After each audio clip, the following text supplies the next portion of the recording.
Bapak Ibu yang berbahagia, selanjutnya marilah kita dengarkan ceramah agama dalam rangka memperingati Isra Mi'raj Nabi Muhammad SAW yang pada kesempatan kali ini alhamdulillah telah hadir Bapak Kiai Haji Asep Mubarok yang akan menyampaikan tausiahnya di hadapan kita semua.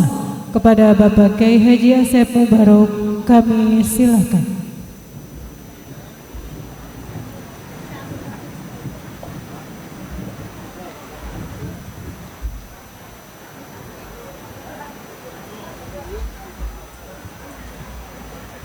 Bismillahirrahmanirrahim.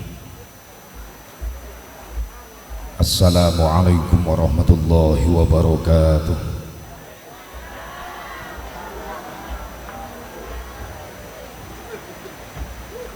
Alhamdulillahilladzi asra 'abdahu liyuriyahu min ayatihil kubra.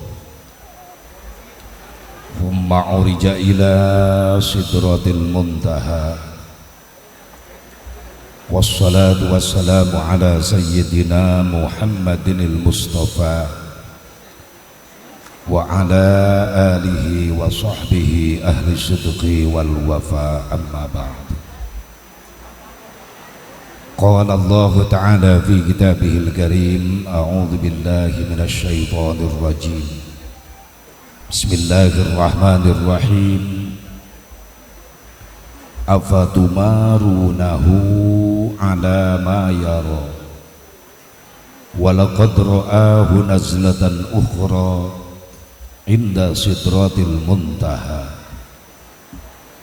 Wa qala an-nabiy sallallahu alaihi wasallam, sayati zamanun ala ummati yarfa'ullahu arba'ata asya'a, yarfa'ullahu al-barakah minal ardi wa yarfa'ullahu ar-rahmah minal qulubi wa yarfa'ullahu al-'adla minal hukami wa yarfa'ullahu al-haya'a minan nisa'i.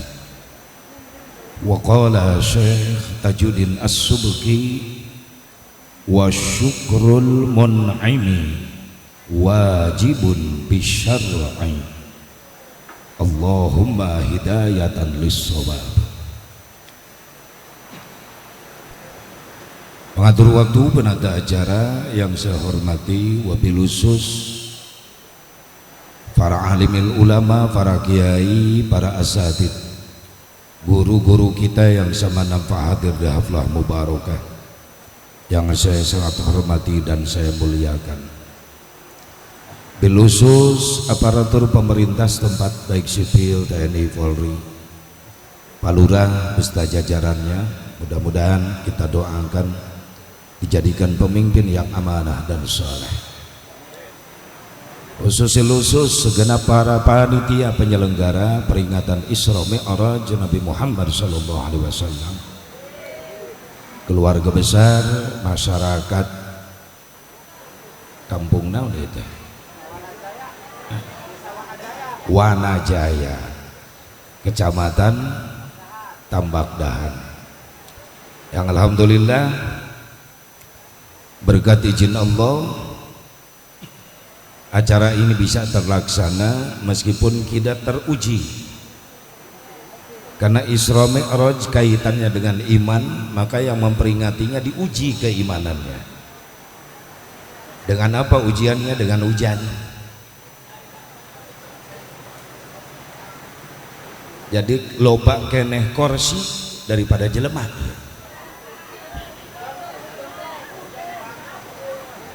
Kakarak aing ceramah kiai di hadiran ku korsi. Tapi insya Allah meskipun sedikit jumlah kita termasuk dalam ayat yang difirmankan Allah, wa qalilum min ibadiyasy syakur, cuma sedikit dari golongan hamba-hambaku yang bersyukur terhadap nikmatku. Sedikit yang hadir, tapi insya Allah kita termasuk golongan yang mensyukuri nikmat. Karena hujan bagi orang yang beriman tidak jadi halangan. Betul gak? Betul gak? Pan hujan di arep-arep baik. Komo petani diberi kemarau, diberi halodo, terus aral hayang gerah hujan. Diberi hujan kukurutu wae. Nah insyaallah banyak yang hadir. Mudah-mudahan dengan berkah Rajab hujan ini jadi barokah buat kita semuanya. Terutama para petani, mudah-mudahan lebih disuburkan tanahnya. Hasil tanennya mudah-mudahan berkah buat bekal ibadah. Amin ya Allah ya Rabbal alamin. Ibu bapak hadirin hadirat rahimakumullah, hadani Allah wa iyyakum ajmain. Marilah kita bersama-sama memanjatkan puji syukur kehadirat Allah Subhanahu wa taala azza wa jalla. Rahmat salam semoga tetap Allah curahkan selama-lamanya ke hariban junjungan kita Nabi besar Muhammad sallallahu alaihi wa alihi wasallam, kepada keluarga, para sahabat, para tabi'in, atba'ut tabi'in, para ulama-ulama salihin, juga para pengikutnya, khusus kita yang hadir pada malam hari ini. Mudah-mudahan kita mendapatkan syafaatul uzma Nabi Muhammad sallallahu alaihi wasallam. Ibu bapak hadirin hadirat rahimakumullah, untunglah kita sebagai umat Islam menjadi umat yang paling mulia di hadapan Allah dan paling beruntung di hadapan Allah dibandingkan dengan umat-umat yang lain. Khususnya umat Islam dibandingkan dengan kafir, umat Islam adalah umat yang komplit dikasih modal oleh Allah. Apa modal yang disebut? Yang pertama ada yang disebut daya fikir, yang kedua ada yang disebut daya zikir. Apa itu daya fikir? Akal. Daya zikir iman. Sementara orang kafir cuma modal satu, daya fikir doang. Daya zikir nggak ada, iman nggak ada. Nah kalau kita umat Islam komplit, ada akal, ada iman. Dua modal ini harus difungsikan di jalurnya masing-masing. Maksudnya apa? Mana kejadian yang harus diterima dulu dengan akal, mana kejadian yang harus diterima dulu dengan iman. Jadi harus mampu membedakan mana yang biasa, mana yang luar biasa. Itulah fungsinya ada akal dan iman. Kaitan dengan Isra Mi'raj Nabi Muhammad SAW, ini kejadian yang harus diterima dulu dengan iman. Jangan dulu diterima dengan akal, karena nggak masuk akal. Tapi kalau iman yang menerima duluan, insya Allah akal pun menerima. Banyak orang yang salah kaprah, bahkan ada sebagian umat Islam yang masih menganggap bahwa Isra Mi'raj itu cuma hayalan. Isra Mi'raj Nabi itu cuma ruhnya saja, tidak dengan jasadnya. Kalau ada orang berpendapat seperti itu, meskipun ngaku Islam, imannya belum ada. Jujur, baru Islam KTP, imannya nggak ada. Tapi kalau yang punya iman, kejadian Isra Mi'raj harus ditelaah dengan iman, bukan dengan akal. Maksudnya apa? Isra Mi'raj Nabi bisa berangkat Nabi dari Masjidil Haram Makkah Al-Mukarramah menuju Masjidil Aqsa Yerusalem Palestina. Menurut logika, kalau pakai kuda, unta, itu 3 bulan perjalanan kurang lebih. Tapi Rasulullah mampu menempuh hanya beberapa detik saja. Kok bisa? Apa Nabi pakai pesawat? Gak ada pesawat. Kok bisa berangkat secepat itu? Karena Isra Mi'raj Nabi bukan kemauan Nabi. Isra Mi'raj Nabi bukan berangkat sendiri. Isra Mi'raj Nabi adalah kemauan Allah, keinginan Allah, dan diberangkatkan oleh Allah. Iman yang bicara. Jadi kalau iman sudah bicara itu semua karena Allah, karena biiznillah, biiradatillah, karena kemauan Allah, takdir dan iradah Allah. Lebih dari Isra Mi'raj, Allah mampu ngayakeun. Yakin tuh? Yakin tuh? Iman anu ngajawab heula. Jangankan Isra Mi'raj, Allah menciptakan dunia gak perlu pakai arsitek, gak perlu pakai gambar, tinggal ngomong kun fayakun, jadi maka jadilah, berangkatlah maka berangkat dengan izin Allah. Makanya Allah perkuat surah Al-Isra supaya kita yang beriman menerima sepenuhnya dengan awal kalimat subhana. Kalau ayat sudah dimulai dengan kalimat subhana, ingat itu adalah pekerjaan Allah. Dilalatan ala ta'jib, menunjukkan kepada bagian kegiatan kejadian yang luar biasa, di luar jangkauan akal pikiran manusia. Bahkan Allah memperkuat dengan kalimat bi'abdihi, bukan biruhihi. Subhanalladzi asra bi'abdihi. Apa itu abdi? Abdun, yang namanya abdun komplit, ruh wa jasadi, ruh dan jasadnya. Berarti Rasulullah bisa berangkat Isra Mi'raj, naik ke langit 1 sampai 7 ila sidratil muntaha wal mustawa, melewati miliaran planet tanpa alat canggih, tanpa alat modern bikinan manusia.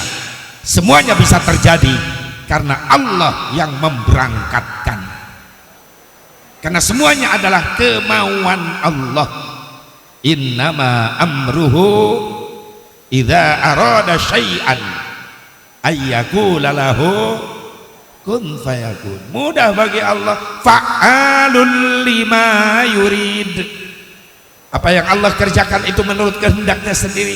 Innallaha ala kulli syai'in qadir. Mudah bagi Allah. Jadi kalau iman sudah bicara, akal pun menerima.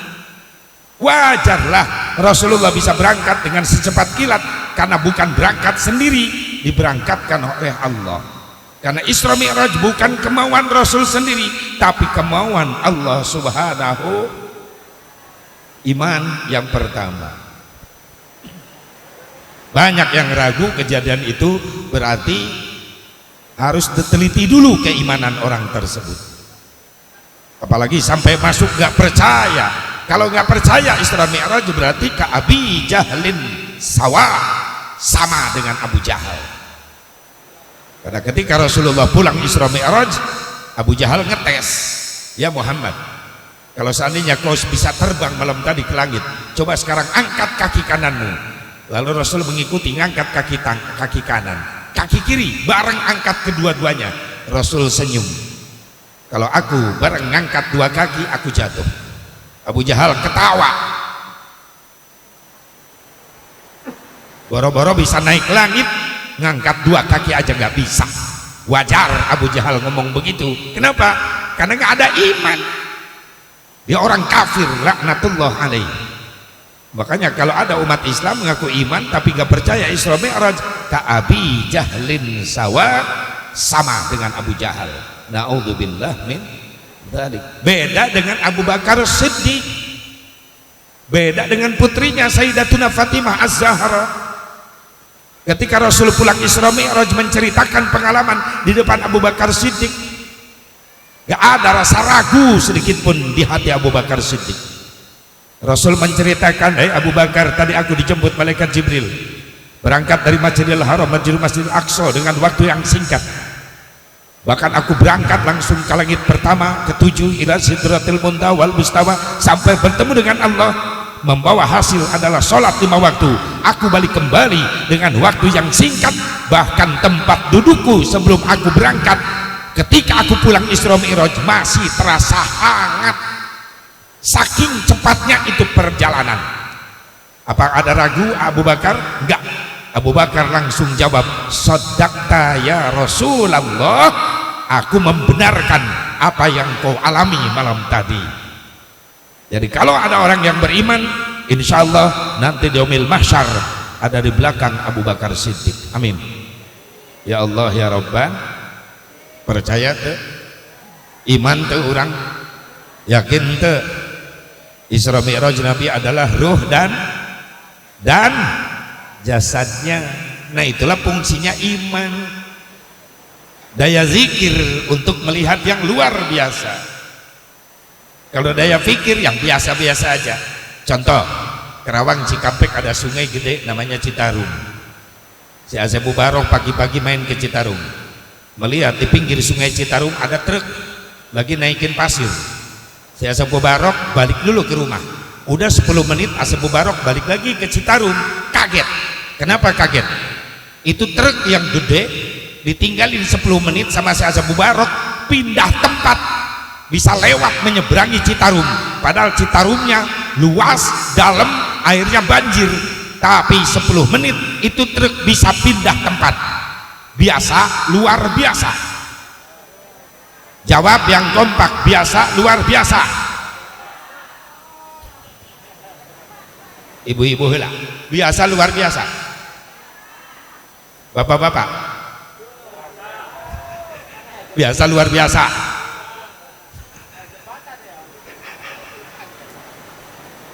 Ibu-ibu yang ngejawab luar biasa berarti ngebayangin truknya renang. Biasa, luar biasa. Biasa, apa sebabnya? Ada jembatan. Loading siapa? Jauh kasih sinyal. Sering melihat gak di jalan raya ada jembatan?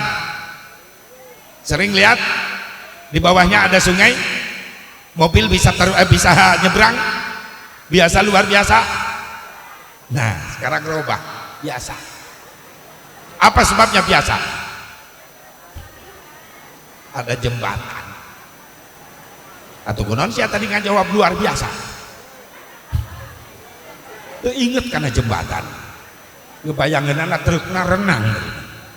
Biasa, luar biasa. Biasa. Apa sebabnya? Ada jembatan, masuk akal. Tapi yang ini lain lagi, beda. Ini sejarah. Dulu Moses, tahu Moses?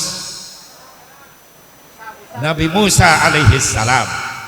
Orang Bani Israel panggilnya Moses. Waktu dikejar-kejar Raja Ramses. Apal Raja Ramses? Adina kejo Rames, Fir'aun laknatullah alaih. Ketika Nabi Musa dikejar-kejar Fir'aun, Nabi Musa ke pojok Lautan Merah, lari ke depan. Lautan Merah membentang luas, mau nyelamatin diri bingung caranya, cari perahu nggak ada, kapal laut nggak ada, jembatan nggak ada, mau renang takut. Mau bikin dulu jembatan udah jelas, dulu belum ada yang dagang semen. Akhirnya Nabi Musa minta tolong sama Allah. Gimana kata Allah? Idrib bi'asakal bahra. Musa, pukul Lautan Merah dengan tongkatmu. Lalu dipukul Lautan Merah dengan tongkat Nabi Musa. Prak, berai, belah Lautan Merah. Jadi jalan membentang luas. Nabi Musa mampu menyeberangi Lautan Merah tanpa peralatan. Biasa, luar biasa. Biasa, luar biasa. Luar, menurut akal luar biasa. Sebab gak ada jembatan, gak pakai perahu, Nabi Musa mampu menyeberangi Lautan Merah. Kata akal, luar biasa. Saya hujah, apa sebabnya luar biasa? Ibu-ibu jawab bela. Hei, naon sebabnya luar biasa?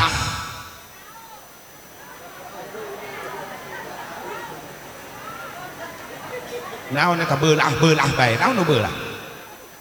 On beulah. Bapak-bapak, apa sebabnya luar biasa?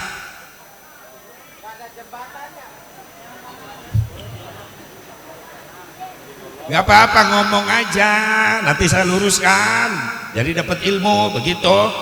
Bu, kenapa luar biasa?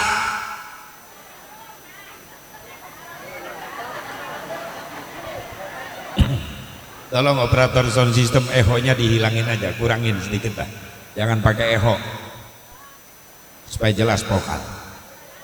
Bu, apa sebabnya luar biasa? Sebelah laut. Tak itu ngomong guys, susah amat. Bu, apa sebabnya luar biasa? Lautnya bisa belah atau eta-eta kene. Bapak-bapak, apa sebabnya luar biasa? Yang jawab izin Allah berarti itu iman yang ngomong. Yang jawab laut bisa belah, akal. Kan tadi diomongkan lautnya belah, biasa luar biasa. Luar biasa Nabi Musa bisa nyebrang. Apa sebabnya? Iman yang ngomong. Subhanallah, itu izin Allah. Subhanallah, itu kekuasaan Allah. Subhanallah, itu kehendak Allah. Kalau sudah dijawab langsung ke Allah, siapa yang berani menghujah? Lebih dari itu, Allah mampu ngayakeun. Leres? Leres. Anu ngahuleng berarti kuotana beak. Loading jauh ka tower. Biasa luar biasa. Kata akal luar, saya hujah. Apa sebabnya luar biasa? Subhanallah, itu izin Allah, itu perbuatan Allah, itu kekuasaan Allah. Siapa yang berani menghujah Allah? Jangankan membelah lautan merah, Allah mendirikan langit tanpa tiang, Allah mampu. Betul? Subhanallah. Bu, supaya beres akal dan iman kita nih aktif berfungsi. Contoh lagi, pernahkah kita hidup di dalam perut ibu? Jawab, pernah gak hidup dalam perut ibu? Berapa bulan? Ibu yang ngerasain berapa bulan? Bener 9 bulan. Bapak-bapak, mungkin bapak lebih tahu, sebab bapak sering ngelongok. Cicing. Berapa bulan Pak? Pak Lurah mana? Nah, mungkin Pak Lurah lebih tahu. Pak Lurah paling sering ngelongok, apalagi pengantin baru. Pak, berapa bulan Pak? Bener 9 bulan. Coba hitung.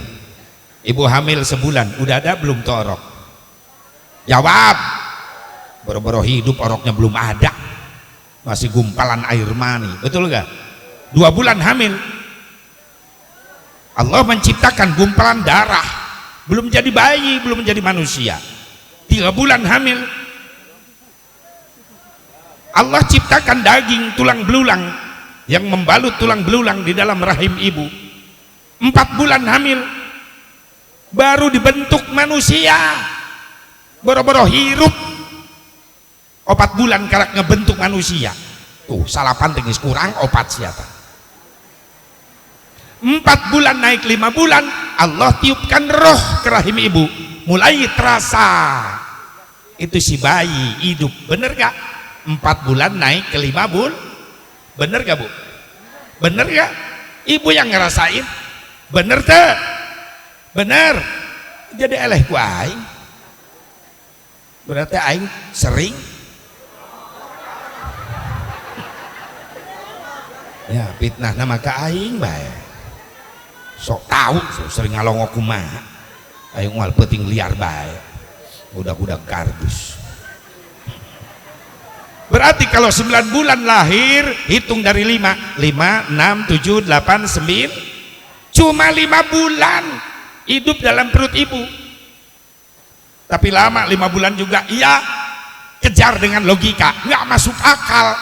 Bayi bisa hidup dalam perut ibu, sempit tuh perut ibu.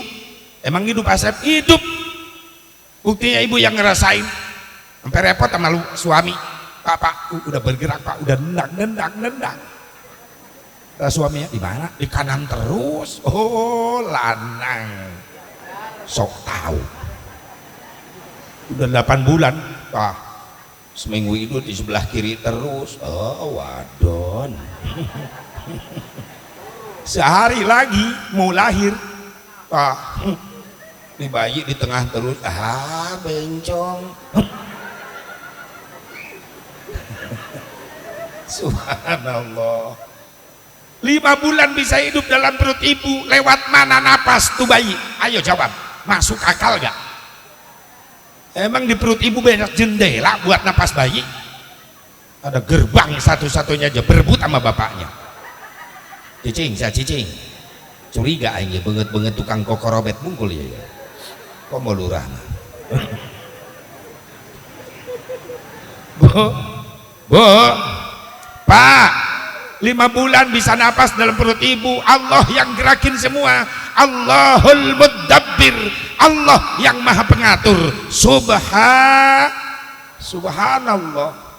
Jangan jauh-jauh tafakur tentang kudrah iradah Allah di diri kita aja, badan kita aja, semuanya adalah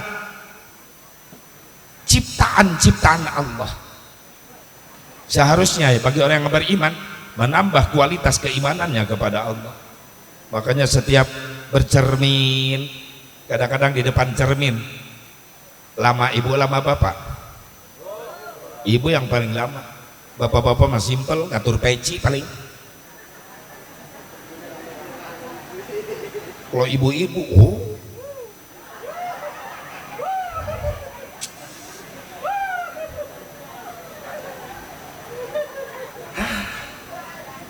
belum pakaian.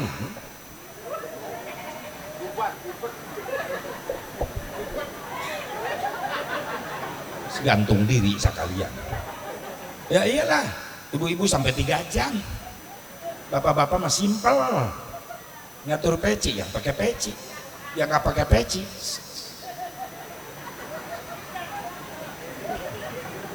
Ibu-ibu,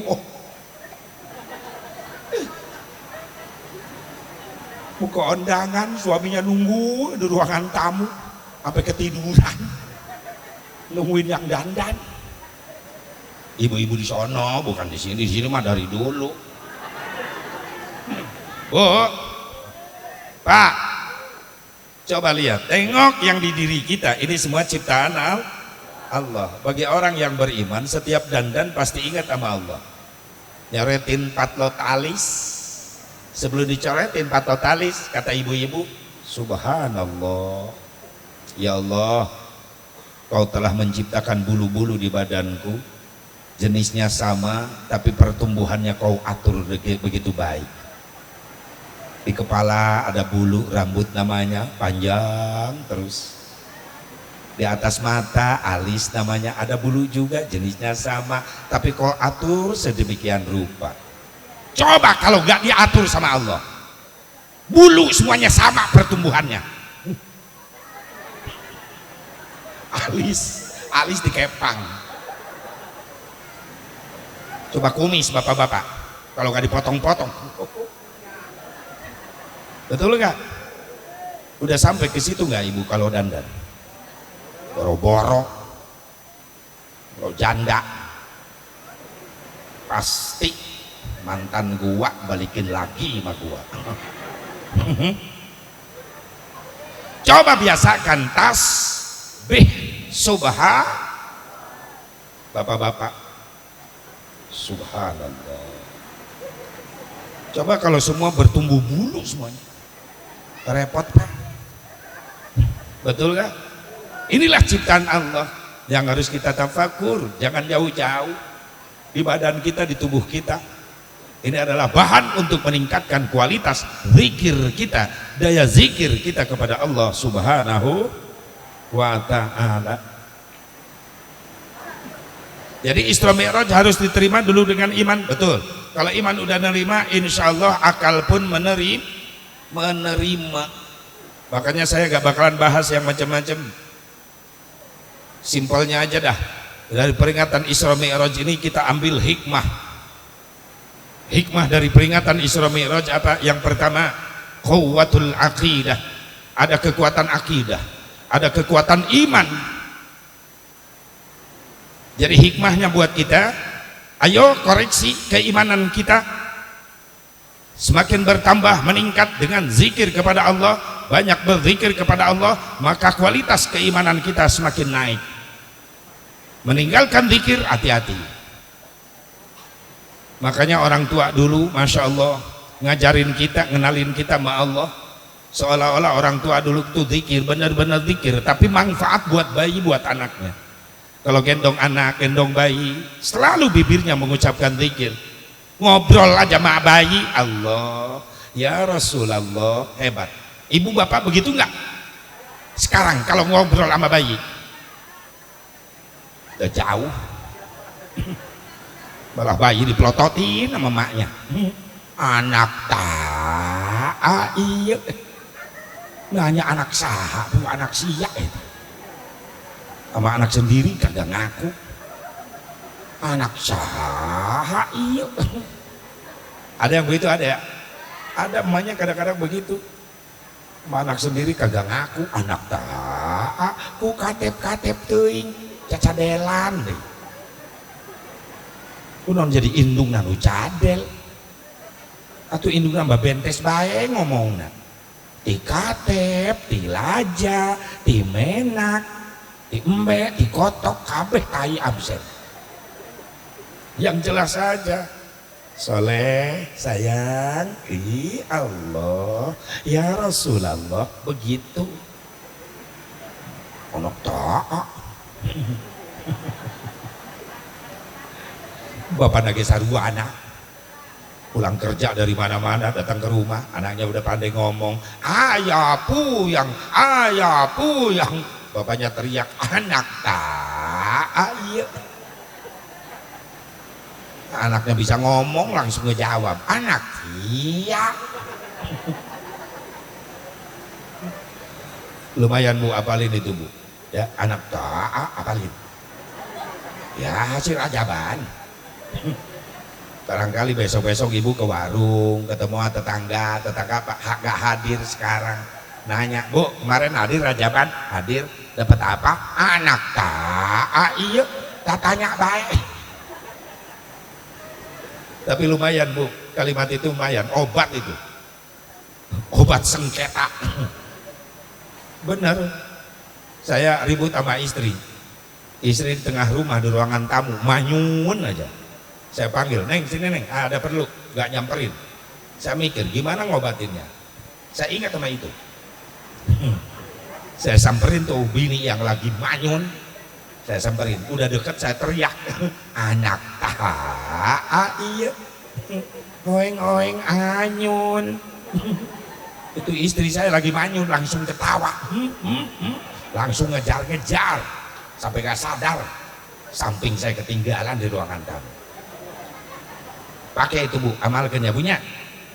Bisa salaki ibu manyun baik, hasil ajaban. Suami ibu manyun ruangan tamu, kata ibu, dah ada obatnya. Ibu ke dapur seduh air kopi, habis diseduh samperin suami, ibu teriak anak tak iya. Oeng ideng. Insya Allah ibu dicabok langsung. Tuh maka disebut hidung. Bu, kalau dulu orang tua ngajarin kita waktu kecil, waktu bayi dikenalin sama Allah. Bayi mau tidur di ayun sama ibunya di ayunan, pakai sarung ibu-ibu tuh, sarung apa namanya? Sarung batik itu, samping batuk itu apa namanya? Hah? Yang suka dipakai ais bayi? Hah? Selendang, samping, kayak non melah gitu pokoknya mah. Di ayun nama ibunya, yang dibaca istighfar, yang dibaca tahlil, la ilaha illallah. Dulu tidurin anak sampai begitu orang tua dulu. Dan sekarang ibu begitu nggak? Mangga timang anak kejuri. Kacau. Anak nangis tengah malam, kata ibunya, nah udah tidur ya, tetangga gandeng, keganggu lagi tidur. Mak juga pengen tidur, kan pagi harus ngebantu kamu. Masa mak harus begadang, tidur ya. Ayun mak, ya diayun. Ayo, bismillahirrahmanirrahim, tidur. Jadilah anak yang soleh. Sallallahu rabbuna. Dikenalin sama Nabi dengan sholawat. Ini enggak, anak tidur tengah malam dicekek. Molor. Ayun mah, ya diayun, dibanting di ayunan. Pada hari Minggu kuturut ayah ke kota. Anak bukan tidur, melotot mikirin lagu pengen cepet hari Minggu. Ya nggak apa-apa Ustaz, kan itu lagu anak-anak. Betul lagu anak-anak, tapi isinya nyuruh main. Boleh pakai lagu anak-anak, tapi tolong isinya ngedidik ibadah. Tidur ya nak, mak punya lagu judulnya Hari Jumat, jangan hari Minggu. Pada hari Jumat ku ikut ayah ke masjid, kan bagus. Pakai sendal jepit ku duduk samping Pak Khotib. Ku mendengarkan Pak Khotib yang sedang berkhutbah, mengajarkan kita supaya baik sholatnya. La ilaha illallah. Nah, tulis tuh Pak Un. Lagu yang ngajarin bagus. Pelangi-pelangi ganti mengaji. Mengaji barokah jiwamu. Marah pusing kacau hilang karenamu. Allah Maha Agung penuh kasih sayang. Mengaji cinta Al-Quran. Itu lagu ngedidik. Datang bapaknya, ya nak tidur, bapak punya lagu matematika. Jeung hiji jumlahkan jadi 2. Lamun bisa ngaji engke bisa ngadua, kan lumayan. 2 jeung 2 jumlahkan jadi 4. Mun bisa ngadua engke bakal menang berkat, lumayan. 4 jeung 4 jumlahkan jadi 8. Mun loba berkat malah hese baranghakan, lumayan. 8 jeung 8 jumlahkan ke 11, sebebaranghakan pasti bakal awet beas, lumayan. 16 jeung 16 jumlahkan 32, mun geus loba beas bisa ngasih kami toha, lumayan. 32 jeung 32 jumlahkan 4, geus bageur kami toha pamajikan bisa 4. Nah eta setuju bapak-bapak, ibu-ibu pasti. Ya Allah, dari kecil dulu kita dikenalin sama Allah, sama Rasulullah. Makanya apa dampaknya? Anak dari kecil ditanamkan keimanan yang kuat kepada Allah, dampaknya akhlaknya bagus. Karena iman bagus, kuat, akhlaknya bagus. Dulu kalau nyuruh anak gak susah. Nah sini nak, beliin tembakau ya sama daun arennya. Dulu mah gak rokok gitu bapak-bapak, nurut. Nah sekarang coba nyuruh anak, sakit hati kita orang tua, betul gak? Nah ke warung ya, beliin Samsung, malah melotot gurung-gurung motor. Cepat beli rokok ke warung Samsung. Kejauhan pak warungnya, nyuruh yang lain aja pak, soalnya udah janjian sama teman-teman mau main ke Pemanukan pak, pakai motor. Teman-teman udah nunggu di gang, resek teman-temannya pak. Sorry pak ya pak, sorry pak. Bapaknya melotot. Kata bapaknya, kalau tahu begini dicekek dari bayi nih anak. Banyak orang tua putus asa ngadepin akhlak anak-anaknya zaman sekarang. Nggak lihat pak bu, zaman sekarang yang disebut zaman era goblogisasi, bukan era globalisasi, era goblogisasi. Di zaman era penggoblokan masa kini, banyak anak-anak pada goblok sama orang tuanya, banyak orang tua sakit hati sama anak-anaknya, betul. Dulu kalau mau lewat, naon itu asup karena mata.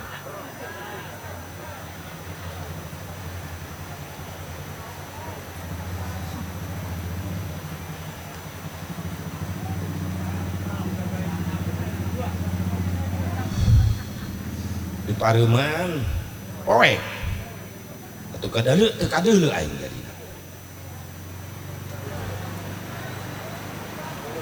Dulu kalau mau ngelewatin mak bapak, sopan santun anak kita hebat. Dari kejauhan udah permisi, maaf pak, duduknya geser, saya mau lewat. Anak kita sekarang begitu nggak? Begitu nggak anak kita? Enggak. Emak di tempat di depannya main seret aja sampai nyungsep emaknya. Bapaknya lagi tiduran terlentang, dilangkah diloncatin, nginjek leher bapaknya. Anak juri sudah.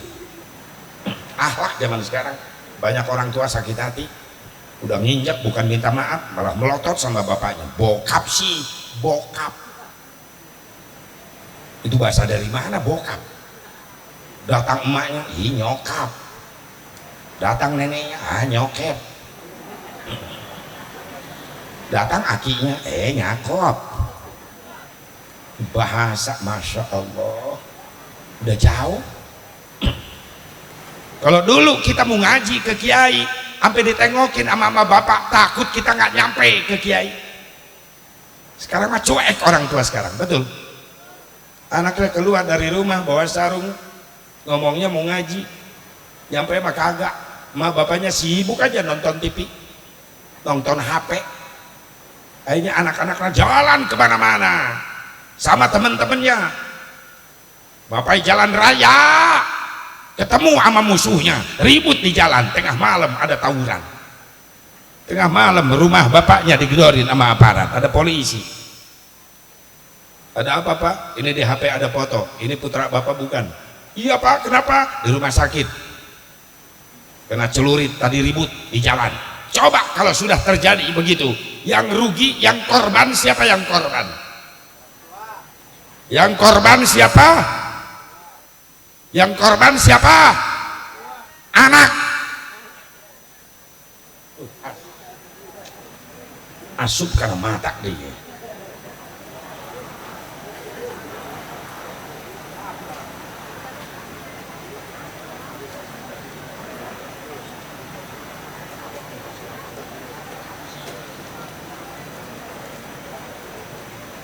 Gak ada tisu ya? Kalau nggak ada saya pulang dulu, ngambil dulu ke Cikampek.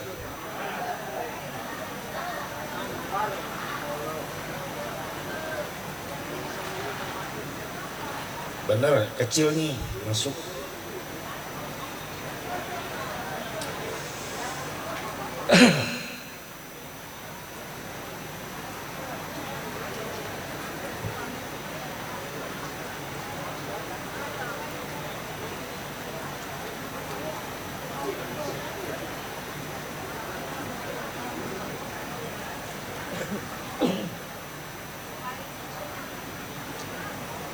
Sekali lagi, Bu, Pak, kalau sudah terjadi begitu, yang korban siapa? Yang korban siapa? Anak. Masa orang tua? Yang di rumah sakit anaknya, bukan bapaknya. Jadi yang korban anaknya, yang rugi orang tuanya.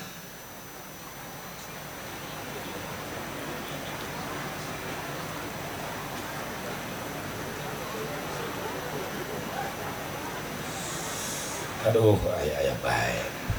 Gila letik kan. Coba Pak, pangliupkeun mata aing Pak.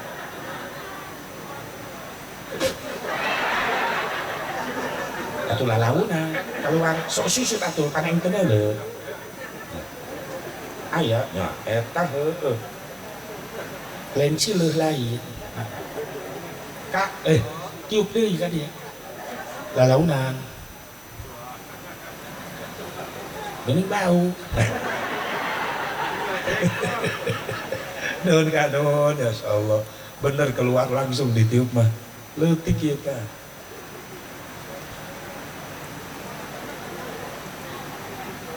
Aprilnya apa? April. April ya April randa ya. Ngadegetan aing tolong. Bu. Keueuh peuri keneh itu. Ayah baik gangguan. Iji tugas ibu jeung bapak sebab ada peringatan Isra Mi'raj, ayo periksa keimanan anak-anak kita. Udah sampai mana sih mengenal Allah dan Rasulnya? Ini kewajiban kita. Jangan sampai nanti dipertanyakan di hadapan Allah, sudah sampai mana orang tuanya memperkenalkan anaknya kepada Allah dan Rasulnya. Itu penting Pak Bu. Sebab di zaman sekarang tantangan lebih berat lagi. Ya, tantangan lebih berat, pengajian-pengajian para kiai, para asatidz, majelis taklim sudah mulai sepi dari anak-anak kita. Betul.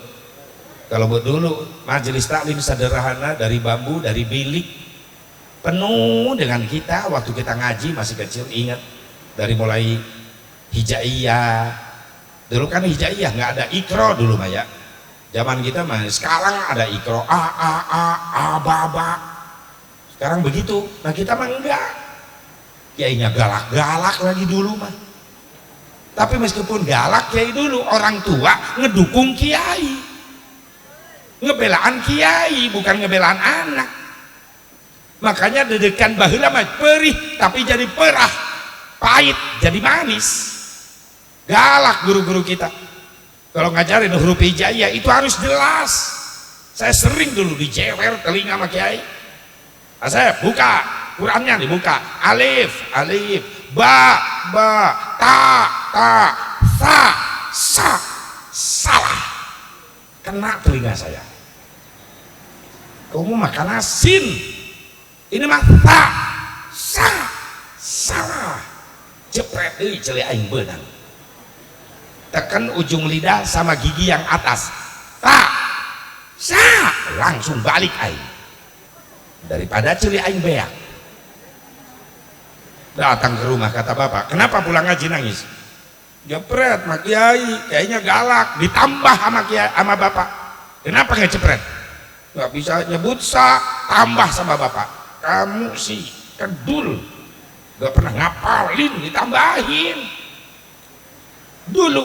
Nah kalau sekarang ada kiai galak sama santri, oh pulang nangis. Kata bapaknya, kenapa nangis? Dijepret mama kiai, berhenti, ustadz masih banyak, pindah, nggak ada hasilnya, pindah. Mending memperhatikan anaknya. Ini laporan sama aparat, sampai ada kasus kiai masuk penjara gara-gara nyintrek santri. Nggak lucu itu kasus. Masya Allah, dulu perih tapi perah, hasil manfaat didikan para ulama, para kiai sepuh zaman dulu ngedukung kiai galak sama santri. Orang tua dulu ngedukung sama kiai, makanya hasilnya bagus. Ibu bapak hadirin hadirat rahimakumullah, hadani Allah wa iyyakum ajmain.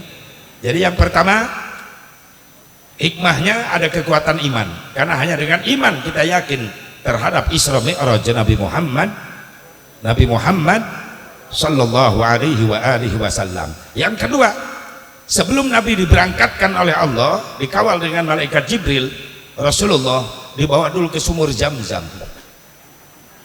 Aya deui bae korsina ngagebrok. Aduh, penuh jebakan.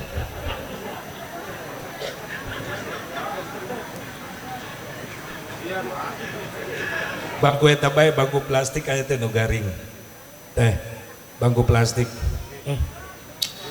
Untung teu ngejepit bujur aing. Teh.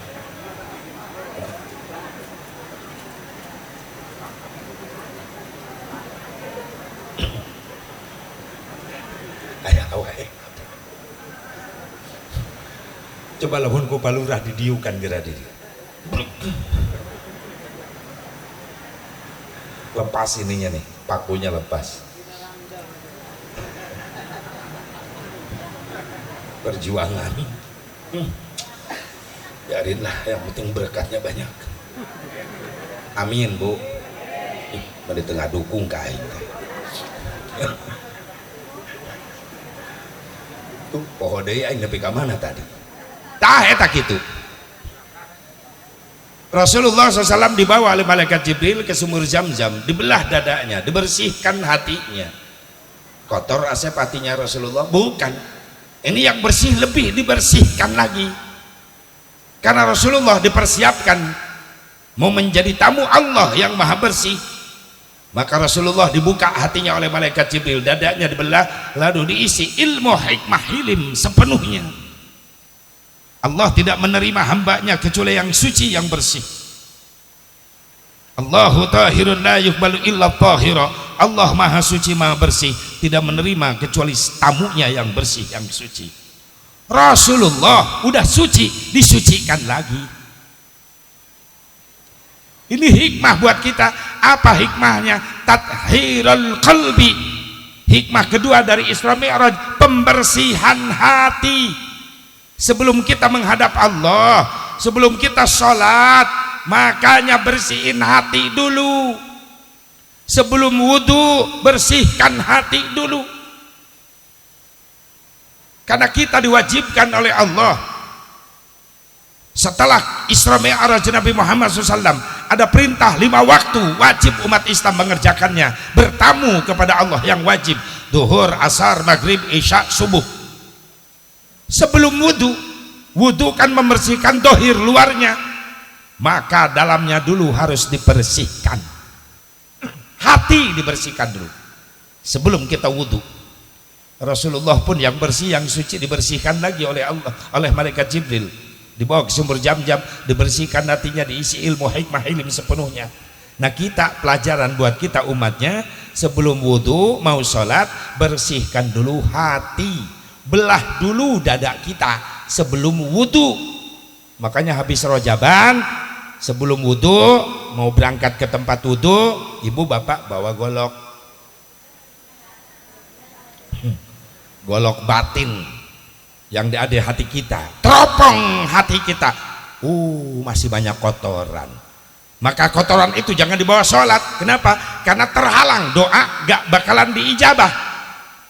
Abdulud doa as-shalah, utama-utamanya doa adalah sholat. Pengen apa di dalam sholat? Ada tobat dulu sama Allah, Rabbi firli. Pengen disayang sama Allah, warhamni.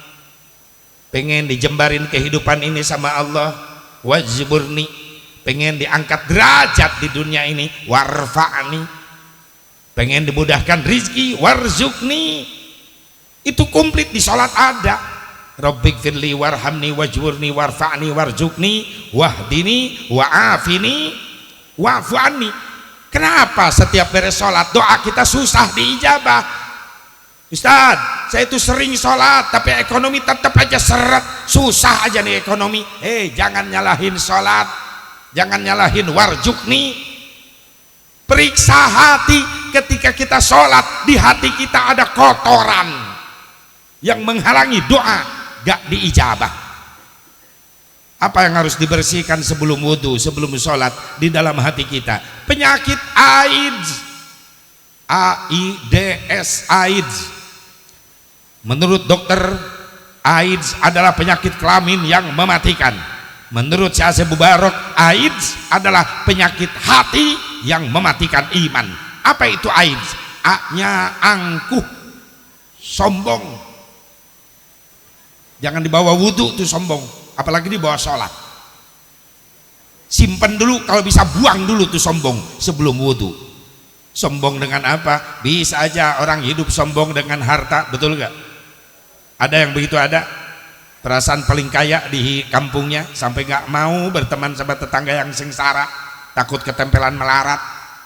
Ada yang begitu, ada baru punya mobil satu udah gak mau nanya sama tetangga. Berat tetangga sekampung juga tahu itu mobil 5 tahun. Ya iyalah, kedengeran tiap belok tuh mobil kredit. Jangan sombong. Sombong bisa muncul dari ilmu, betul gak? Merasa paling tahu, sama orang lain nganggap sepele, dinasehatin sama yang di bawah nggak mau nerima. Lalu anak kemarin sore, nih bapak, pak, meskipun datangnya munculnya dari anak di bawah, tolong kalau memang benar terima, sadari masing-masing kita punya kekurangan, betul. Jangan sombong dengan apa? Jabatan bisa. Merasa paling tinggi jabatan, nggak mau kenal sama rakyat yang di bawah. Maaf, nggak bakalan naik ke atas kalau nggak dianterin sama yang di bawah, betul. Makanya ketika di atas sadarlah, ingat sama yang di bawah, sebab di bawah sesak engap nu dihanap mah engap bener ibu engap itu saya cicing bae lain pindah ka luhur. Maksudnya apa ya mereka yang udah kita pilih udah duduk di atas, duduk di kursi goyang pakai dasi panjang-panjang, tiap tahun ngedukin duit sidang, dengar ekonomi Indonesia hancur-hancuran, harga-harga pada naik, dia mah kagak repot, proyek yang miliaran, betul gak? Tapi kita yang di bawah dengar harga naik, pan mulut istri orang milu naik, nyungcung terus, tung keripit, hai tulang bawang. Bibir nyungcung teu gablek duit kasalaki ngajak perang anya nu kitu di dieu nu bener aya di dieu pamitna sia eueuh di dieu mah nya eueuh nu ngaku. Saya percaya ibu-ibu di dieu solehah kabeh nu solehah mah insyaallah amin ya Allah ya Rabbal. Ya Allah ya Rabbal, sadar ketika duduk di atas ingat yang di bawah, karena sebentar lagi turun lagi ke bawah, gak bakalan selamanya di atas, betul. Jangan sombong bisa muncul dari ganteng, merasa paling cakep, gak mau kenal sama teman, sadar main ke Mekah, jadi jelek. Di Mekah banyak yang ganteng. Saya tiap umroh kalau jalan di hotel nggak pede, di depan saya orang Saudi tinggi, saya pendek, Libanon mancung, aing saya Turki mah putih, aing geuneuk, sadar be, aing syukuran, mundur aing ke belakang, sok nu ganteng duluan bae lah jalan, aing di belakang sorangan bae, bari tunduk syukuran bae, ya Allah. Sakia ge nuhun bisa ka dieu deui nuhun Gusti geus disyukuri mah hate kaubaran alhamdulillah. Di belakang saya datang rombongan jamaah Afrika, aing nyelap kadinya gabung aing, nah alhamdulillah saya yang menyala sakieu mah alhamdulillah. Ulah sombong dengan kecantikan bisa terjadi, merasa diri paling cantik nggak mau kenal sama temen, main ke Mekah jadi jelek, Nopi, Irma, Imas, Yayah, Tuti, Neneng dengekeun sia ulin sia ke Mekah jadi jelek. Di Mekah banyak lebih cantik, Libanon tuh bening Libanon. Makanya saya kalau jalan di depan hotel nggak lepas pantat saya dicubit sama istri, mata kenapa sih Mi nyubit terus, sakit tahu, melotot terus atau aing perem nu geulis katabrak istri saya cemburu tabrak pantat unta, astagfirullah banget cemburuan Bu istri saya. Tandanya cinta ya iyalah, ya nggak cinta gimana, saya liar tiap malam pulang rumah jam 2 setor gede baik,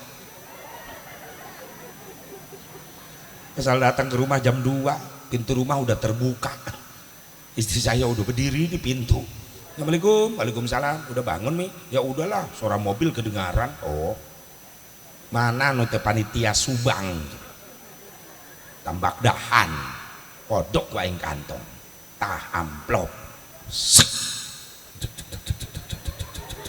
pas langsung molor bae aing na pantos sorangan ditinggalkeun.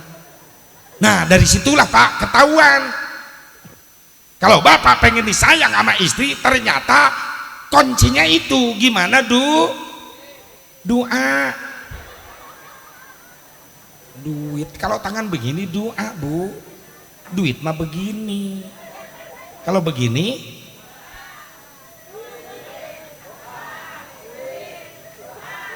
kudu dilatih heula. Ibu-ibu ngomong, Ustadz jangan munafik, ini dunia, doa butuh, duit butuh, betul gak? Kiai nggak bakalan dapat, nggak bakalan bikin pesantren kalau nggak punya duit buat ngebangunnya, betul? Nggak bakalan punya majelis madrasah kalau syariat nggak punya duit buat ngebangunnya.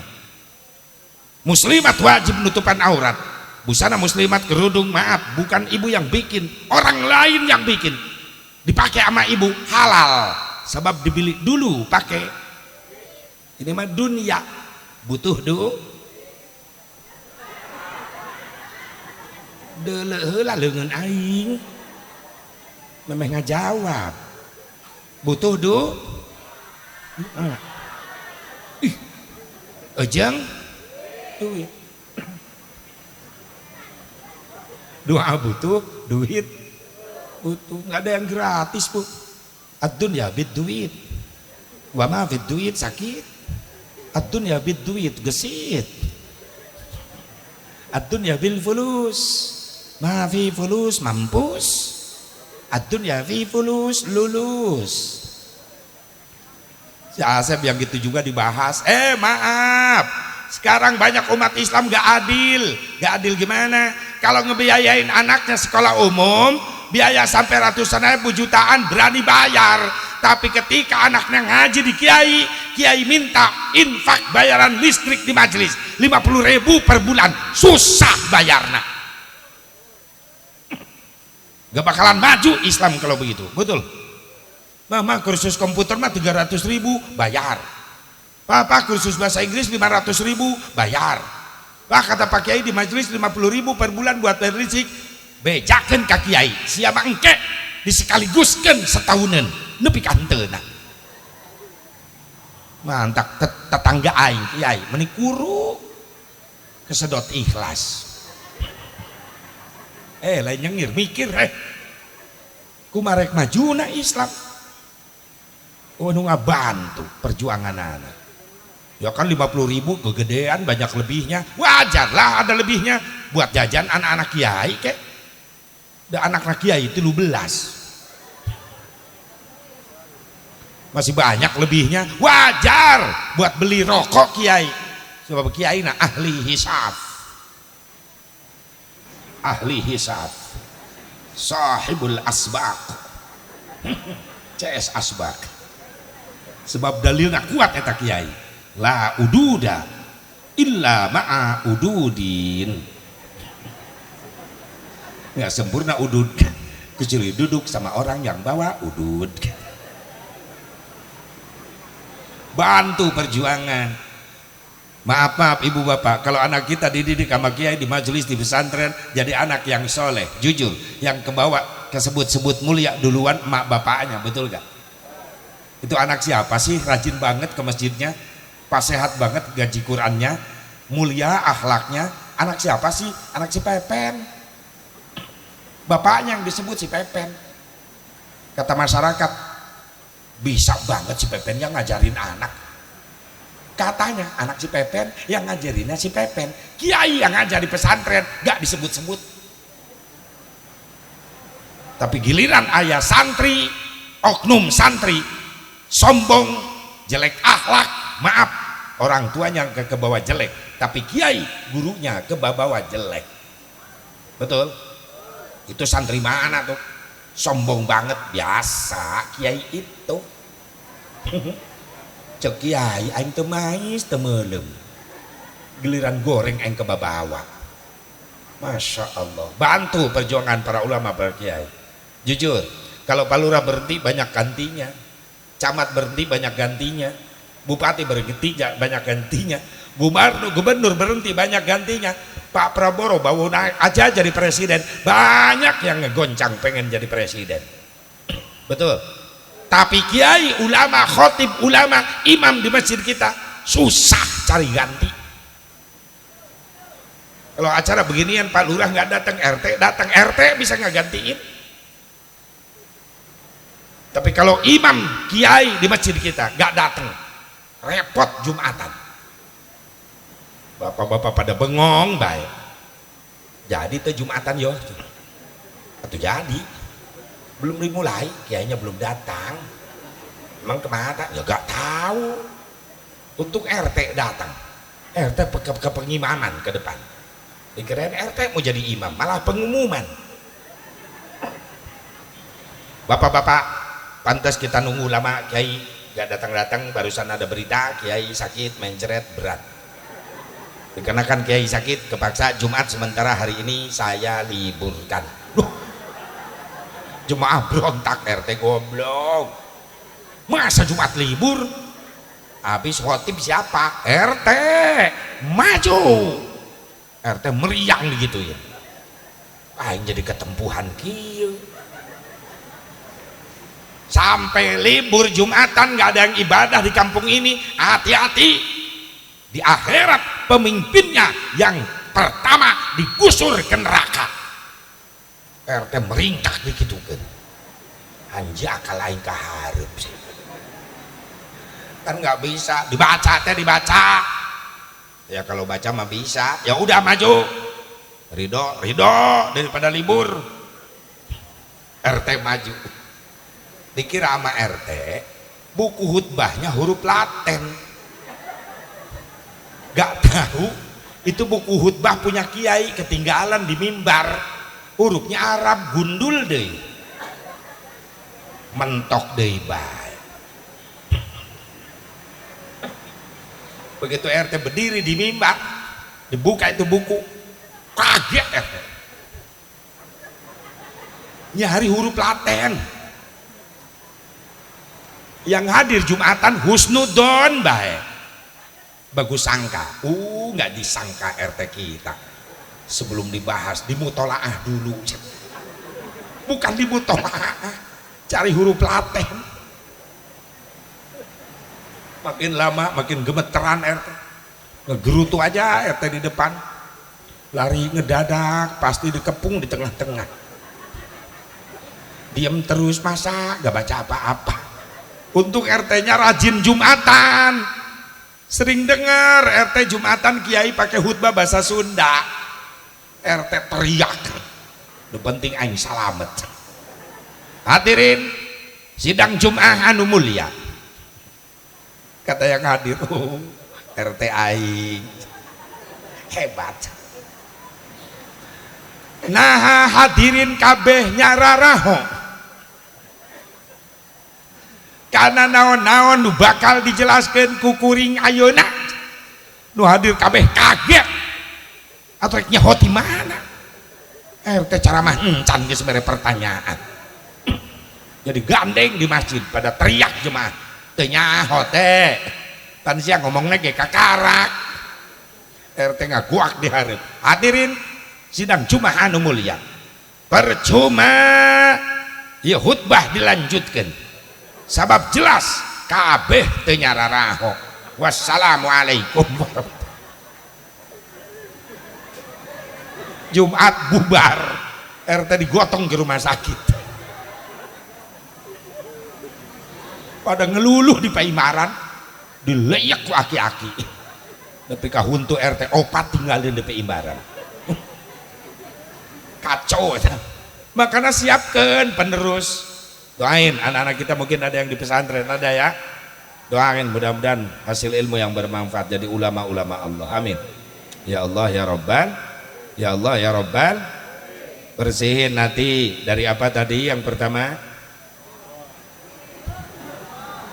Sombong, angkuh. Yang kedua AIDS, I-nya iri, sirik sama milik orang, panasan sama dunia.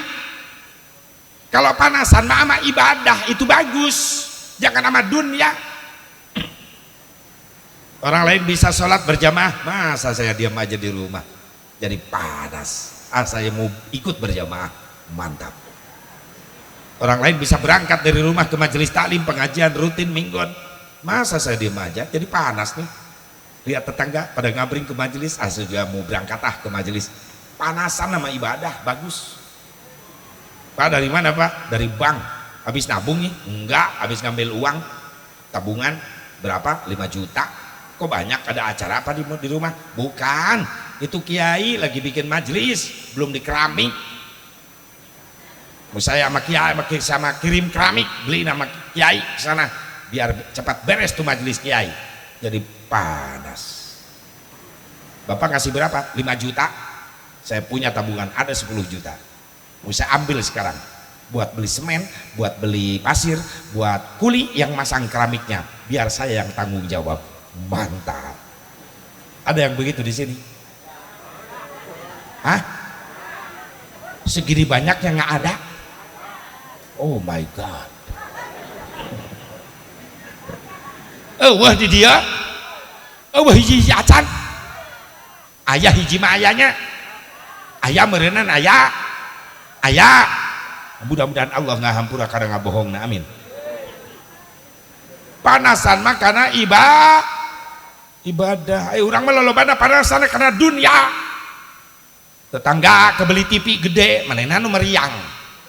Teu nyambung. Besoknya tetangga kebeli motor ninja, manehna pingsan. Bawa ke rumah sakit. Ditengok ke rumah sakit sama tetangganya. Yang nengok tukang ngegosip. Ngegosip di depan yang sakit.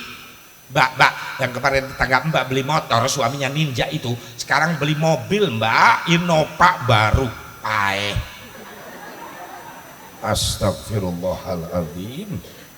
Coba panasan makana ibadah. D-nya dendam. Sebelum Rajaban kita banyak musuh, insya Allah pulang Rajaban jadi banyak saudara, amin. Ya Allah ya Rabbal, akurlah semuanya. Dulur 1000 sedikit teuing, musuh hiji loba teuing. Nikmat lamun dirup kitu, bener. Dulur 1000 seeutik teuing, musuh hiji loba teuing. Memeh jeung nu jauh jeung nu deukeut teh lah akur. Naon sababna? Aya keperluan ngedadak mah minta bantuan lain kanu jauh, pasti kanu deuk. Bener teu? Coba akur. Kata Imam Ghazali, kun kal yadain wala takun kal udunain. Hiduplah kalian seperti kedua tangan, jangan meniru kedua telinga. Kalau bertetangga begitu, bagaimana kedua tangan? Kedua tangan kita berbeda fungsinya. Tangan kanan yang enak-enak saja. Giliran makan bagian nasi, bagian pepes ikan, bagian sate, bagian bakakak, sambal lalap, kanan. Yang kiri pengen megang juga dilarang, makruh kata agama. Betul. Giliran habis makan, kenyang, mules, lari ke WC. Yang kiri siap bangkit. Bagian biye bau air. Bab cebok terus. Betul. Betul gak? Beda profesi tapi akur, saling pengertian. Kata yang kanan, alhamdulillah ada pekerjaan si tangan kiri, saya jadi bersih terus karena ada yang cebok. Giliran dapat duit banyak, beli ke mall, lari ke mall, beli jam tangan paling mahal, jam tangan mahal dipasangin di tukang cebok. Tukang cebok jadi gagah. Beli cincin dipasangin di tukang cebok, didandanin sama yang kanan. Si kiri tahu diri, kata yang kiri, terima kasih kanan, saya sudah dihias. Ketika yang kanan gatel, gak bisa garuk sendiri, yang kiri tanpa diundang datang garukin yang kanan. Coba jeung tetangga gitu, nikmat hirup. Tetangga susah ikut susah, tetangga senang ikut bahagia, seperti itu. Wala takun kal udunain, dan janganlah meniru kedua telinga. Bagaimana kedua telinga? Telinga kanan, telinga kiri jaraknya dekat dari belakang paling sejengkal. Tapi meskipun dekat, yang kanan dan yang kiri belum pernah ketemu sekali-kali pun. Betul? Kata yang kanan, pengen ketemu yang kiri, lewat depan, yang kiri ke belakang. Ada tetangga begitu, ada. Ada gak ketemu dengan tetangga di jalan? Yang satu lagi, pas ditengok kedua-duanya udah nyungsep di sawah. Puas. Bahkan Rasul lebih jauh menggambarkan Islam satu dengan Islam yang lainnya, kal jasadil wahid, harus seperti satu tubuh, satu sama lain saling merasakan. Contoh, lamun kesandung ibu jari kaki kita kena batu sampai berdarah, yang pertama repot siapa? mulut tetangga jauh, yang celaka mah di bawah. Tuk. Kata tangan, Lut, ada apaan sih? Kata mulut, itu kaki celaka, tolongin. Tangan turun, mijitin. Hidung simpati ikut nyengir. Mata simpati ikut nangis, gak kuat nahan rasa sakit. Gigi di dalam ikut aja menggigil. Telinga ikut memerah, gak kuat nahan rasa sakit. Yang kagak disangka, pantat dibawa ke dukun patah tulang, gak kuat nahan rasa sakit, pantat ikut teriak, brot. Kompak semua, kompak semuanya. Enggak, ada yang cuek, gak ikut-ikutan. Kata anak sekolah, apatis, masa bodohan. Telinga aja ngikut sampai memerah, gak kuat nahan rasa sakit. Ini yang satu cuek, dia memonor aja di dalam.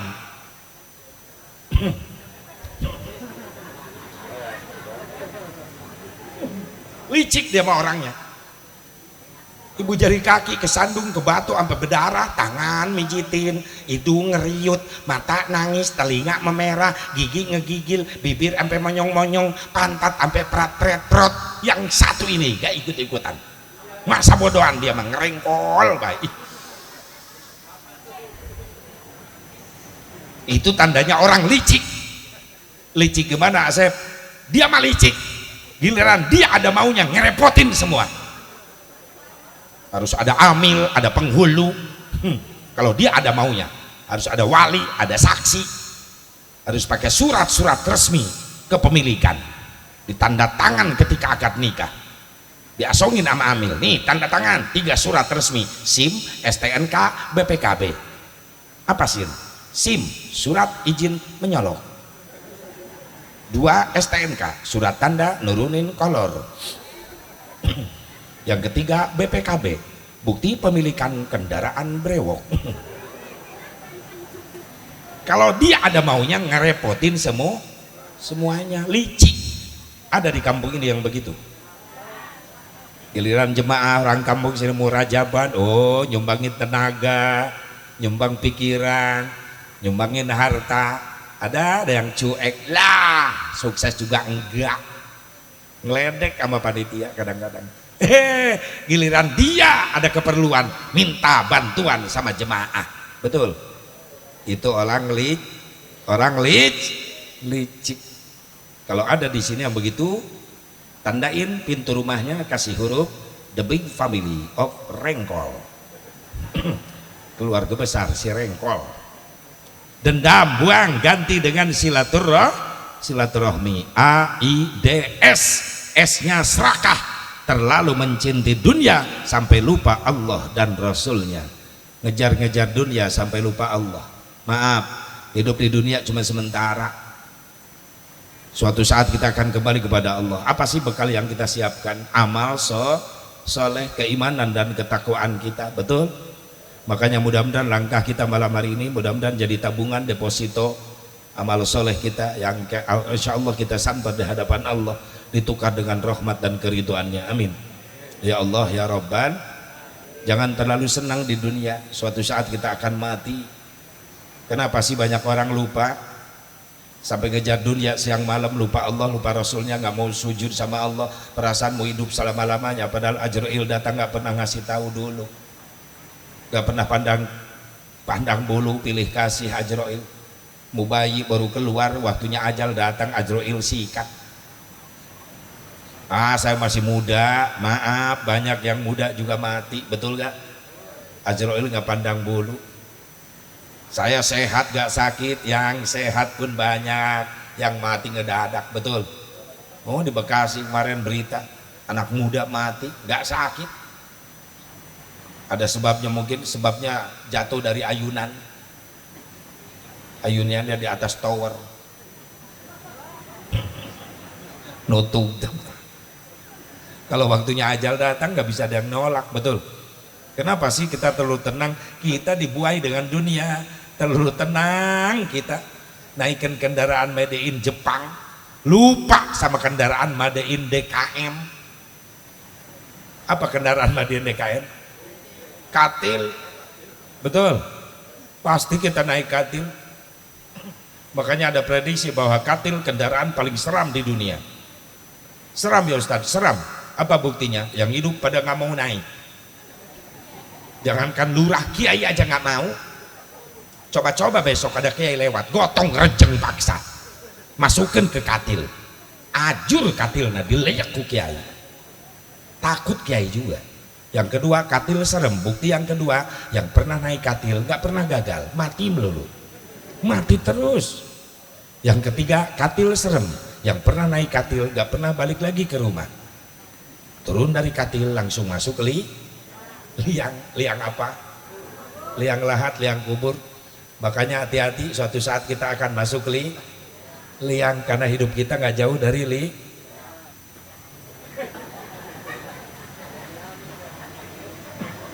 ya iyalah, hidup kita nggak jauh dari liang, karena kita kemana-mana bawa syariatnya. Kita keluar dari hidup di dunia sibuk cari uang sampai korban sholat, korban ibadah, syariatnya ngebelain. Masya Allah, Ajrail datang ngejemput kita, mati namanya, masuk lagi. Dari kesimpulannya, dari liang untuk liang menuju, pokoknya sekali liang tetap hidup. Udah deklarasi sekalian, kita bikin partai baru, partai liang. Nggak susah nyolok, Pak Lurah tinggal cos baik. Para liang, para hadirin,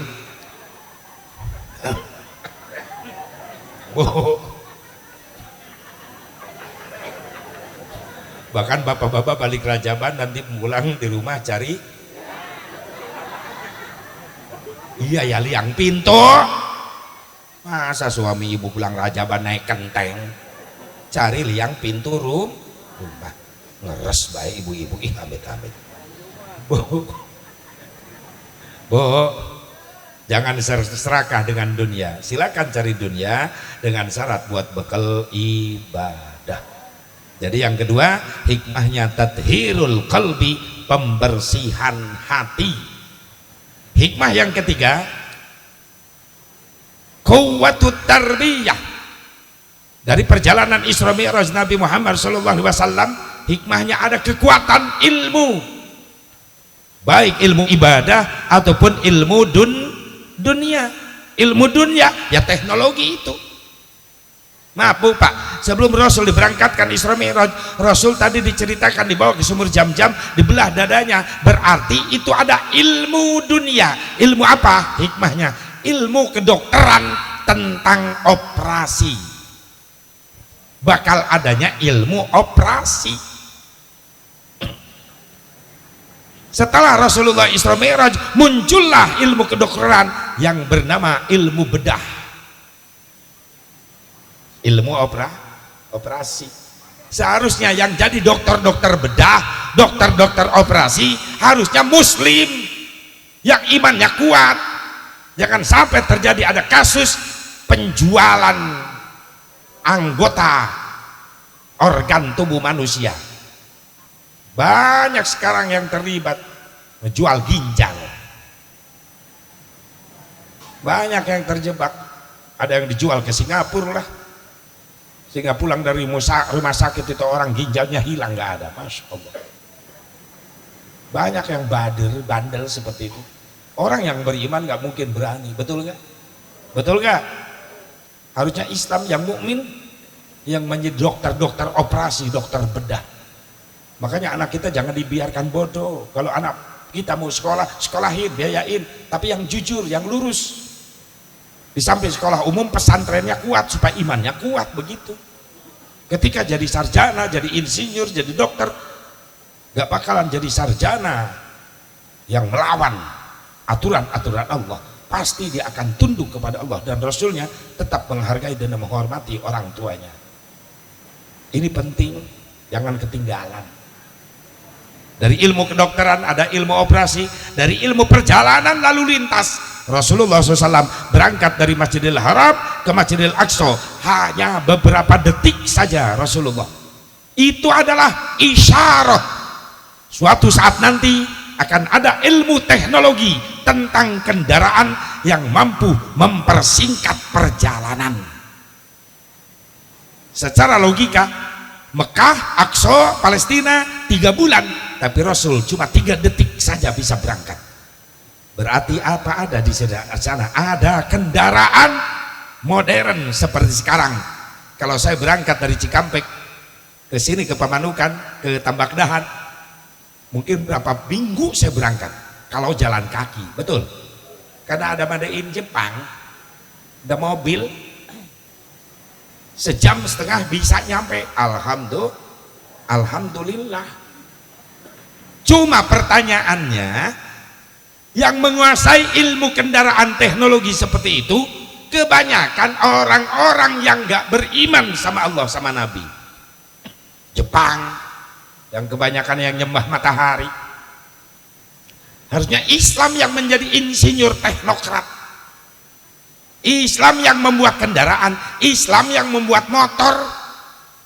Yamaha deui padahal Jepang di Jepang deui. Sekali-kali santri di dia bikin motor hasil rajaban, motornya gemual Yamaha Mood. Yamaha Mood sporty. Coba Rasulullah mere ilmu yang umat Islam supaya Islam ulah bodoh. Jelema bodoh teh resikona gampang dibobodo. Bener, gampang dibobodo. Ya Allah ya Rabbana, makana ulah jadi jelema bodoh. Bejiriwe gampang dibobodo. Jeung resikona jelema bodoh ngariweuhkeun batur. Aya pemuda bodoh nongkrong di jalan raya, di seberang jalan aya nenek-nenek kenangtung berdiri, cek budak ngora ieu bodoh. Alus kreatif eta budak teh. Lamun nenek-nenek dibantuin nyebrangin, saya dapat pahala.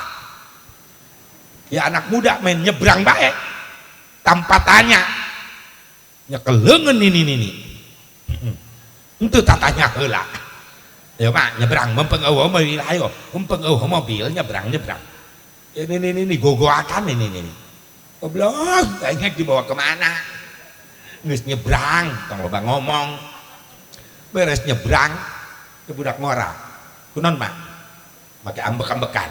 Kudu nama nganuhunkeun, dibantuan nyebrangkeun. Nini melotot. Nganuhunkeun naon sia? Aing kaki nyebrang dibalikeun deui ka dieu.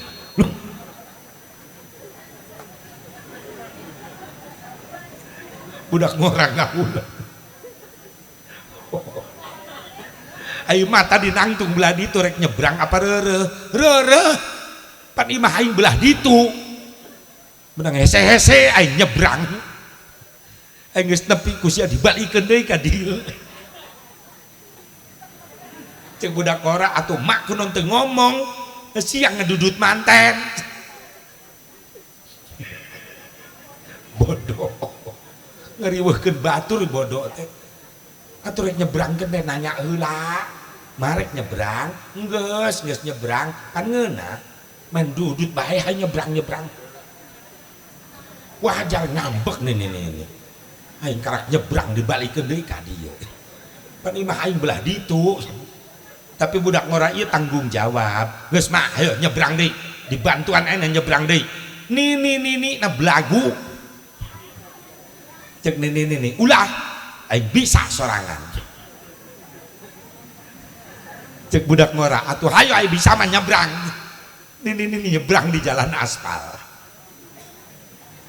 Di tengah-tengah eureun. Udah capek. Reureum. Ayo motor budak preman. Neuleuh aya nini di tengah jalan.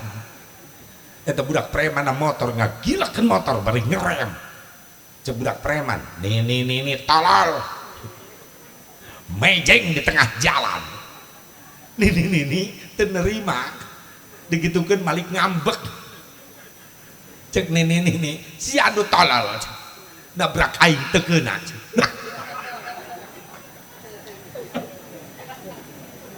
Cek budak preman nyaho kitu mah digiles ku aing tadi. Pusing nini belagu ih. Aya nu kitu di dieu ini belagu. Ulah ulin ka jalan sia, awas ya. Jelema bodoh ngaripuh jeung ngaripuhkeun batur deui. Masya Allah. Ilmu teknologi kendaraan, ilmu astronomi, ilmu pesawat terbang dari Isra Mi'raj. Udah ada Islam yang mampu membuat itu. B.J. Habibie almarhum, sekarang putranya Ilham Akbar Habibie. Apa mau ngandelin Habibie terus? Harus adalah Habibie di Subang, betul gak? Calon-calon teknokrat Islam anak cucu kita, amin ya Allah ya Rabbal Alamin. Ilmu apa lagi? Kekuatan ilmu dari Isra Mi'raj, ilmu telepon bicara jarak jauh. Ketika Rasulullah sampai Sidratil Muntaha mau naik ke Arsy, kata malaikat Jibril, ya Rasulullah, kau berangkat sendiri saja ke Arsy. Kenapa Jibril? Kan kita dari bawah sampai naik ke sini samamu terus, malaikat Jibril. Ketika aku ngelihat yang aneh-aneh, aku tanya, engkau yang jawab Jibril, kau yang jelasin. Masa sekarang aku sendiri ke Arsy? Kata malaikat Jibril, yang diizinkan Allah masuk Arsy cuma engkau ya Rasulullah. Aku nggak diizinkan. Kalau aku masuk Arsy, hancur badanku. Lalu gimana Jibril kalau aku melihat di Arsy yang aneh-aneh? Kata malaikat Jibril, gampang ya Rasulullah. Kau tinggal teriak di Arsy, aku jawab di Sidratil Muntaha. Bagaimana caranya Jibril? Baik, aku sekarang akan perlihatkan badanku yang sesungguhnya. Inilah yang dimaksud dalam ayat, apa tumarunahu ala ma yara wa laqad ra'ahu nazlatan ukhra inda Sidratil Muntaha. Rasulullah melihat jirimnya malaikat Jibril yang sesungguhnya.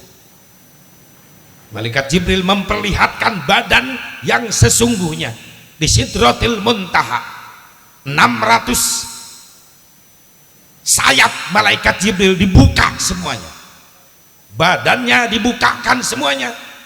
Maka Rasulullah dibuka penutup penglihatan kepada Jibril oleh Allah, sehingga Rasul melihat langsung malaikat Jibril. Gede malaikat Jibril, luasnya surga Ma'la, hampir ketutup sama badannya malaikat Jibril. Kata Rasulullah, subhanallah Jibril, begitu besar badanmu Jibril. Kata malaikat Jibril, udah jangan gandeng ya Rasulullah, kau berangkat ayo ke Arsy. Kau teriak di Arsy, aku dengar dari sini, aku jawab dari sini. Maka Rasulullah berangkat menuju Arsy sendirian dengan izin Allah.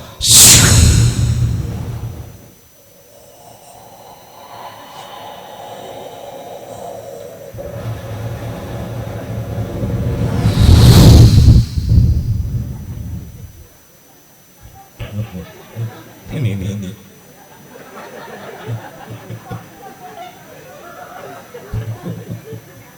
aing dengak, milu dengak. Itu ibu-ibu milu manyun, aing manyun. Amit. Akhirnya Rasulullah nyampe ke Arsy. Begitu nyampe ke Arsy, Allah memperlihatkan dua golongan yang penuh dengan cahaya kiri kanan Rasulullah. Rasulullah teriak, Jibril, ini di Arsy ada dua golongan yang digulung dengan cahaya kemuliaan. Ini siapa Jibril? Jibril menjawab di Sidratil Muntaha, ummatuka ya Rasulullah. Umatmu ya Rasulullah. Umat yang mana Jibril? Mulia banget, ini umatku akhir zaman. Jibril jawab, yang sebelah kanan ya Rasulullah, rudbun li bidzikrillah. Umatmu akhir zaman yang rajin membasahi zikir dengan zikir kepada Allah. Orang yang rajin zikir, mulut basah dengan zikir, ahli zikir. Yang sebelah kiri, qalbuhu mu'allakun bil masajid. Umatmu akhir zaman yang hatinya rindu terus terhadap masjid, ingin berjamaah terus. Hebat nih umat Islam, umat Rasulullah bakal digulung dengan cahaya-cahaya kemuliaan nanti. Yang pertama, orang yang membasahi bibirnya dengan zikir. Yang kedua, hatinya rindu terus pengen berjamaah ke ke masjid bapak-bapak. Makan nasi rojaban insya Allah di masjid jadi penuh nanti, amin. Tapi tadi kata Ustadz, masjid ini mah terus penuh, alhamdulillah. Apalagi subuh, kalau subuh sampai keluar-luar. Yang di luar mah ada yang ke pasar, ada yang ke sawah. Yang di masjid opatan. Imam, kokol, beduk, katil, ketawa ya 4 sekawan. Tapi insya Allah masjid mega ini kan masjid ya mewah banget, masya Allah, indah banget. Ini gedung di surga apa? Bapak yang sempat ikut nyumbang waktu pembangunan, jangan khawatir, deposito ini istana surga kita. Bahkan di masjid insya Allah nanti akan bakal jadi kendaraan ketika nyebrang Siratal Mustaqim, nganterin kita ke surga, ke gerbang surga. Ikut membangun insya Allah naik. Di masjid bakal teriak nanti di hari kiamat, hei yang nyumbang saya dulu masjid, oh, yang nyumbang paling gede, ayo naik duluan, tuh duduknya di pengimaman. Yang nyumbang gede duluan masuknya di peimbaran pangharepna. Yang nyumbang sedang duduknya di tengah-tengah, ke bawah, alhamdulillah. Yang nyumbang dikit, kolong bedug, biarin. Ya biarin kolong bedug juga, yang penting ke bawah nyampe ke surga.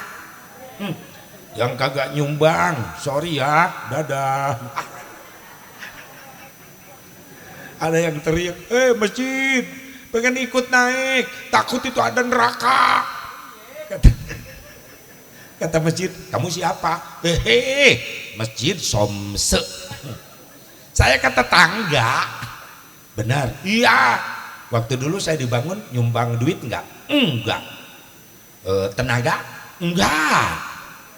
Pikiran, maksudnya apa? Udah beres dibangun masjid, ikut gak berjamaah? Ih, tiap saat saya ikut berjamaah, kata masjid. Ikut, masuk. Alhamdulillah. Ada lagi yang lari, masjid tunggu pengen masuk. Dari mana? Hei, Tabak Dan. Waktu masjid dibangun, waktu dulu nyumbang harta, enggak. Tenaga, enggak. Ikut masuk masjid enggak? Ikut berjamaah, tadarus, iktikaf.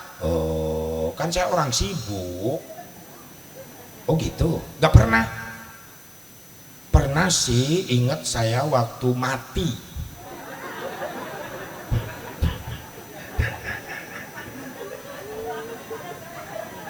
Pas giliran mati, disolatinnya di mas. Ada yang begitu. Goblok. Waktu hidup nggak pernah ke masjid. Pas mati.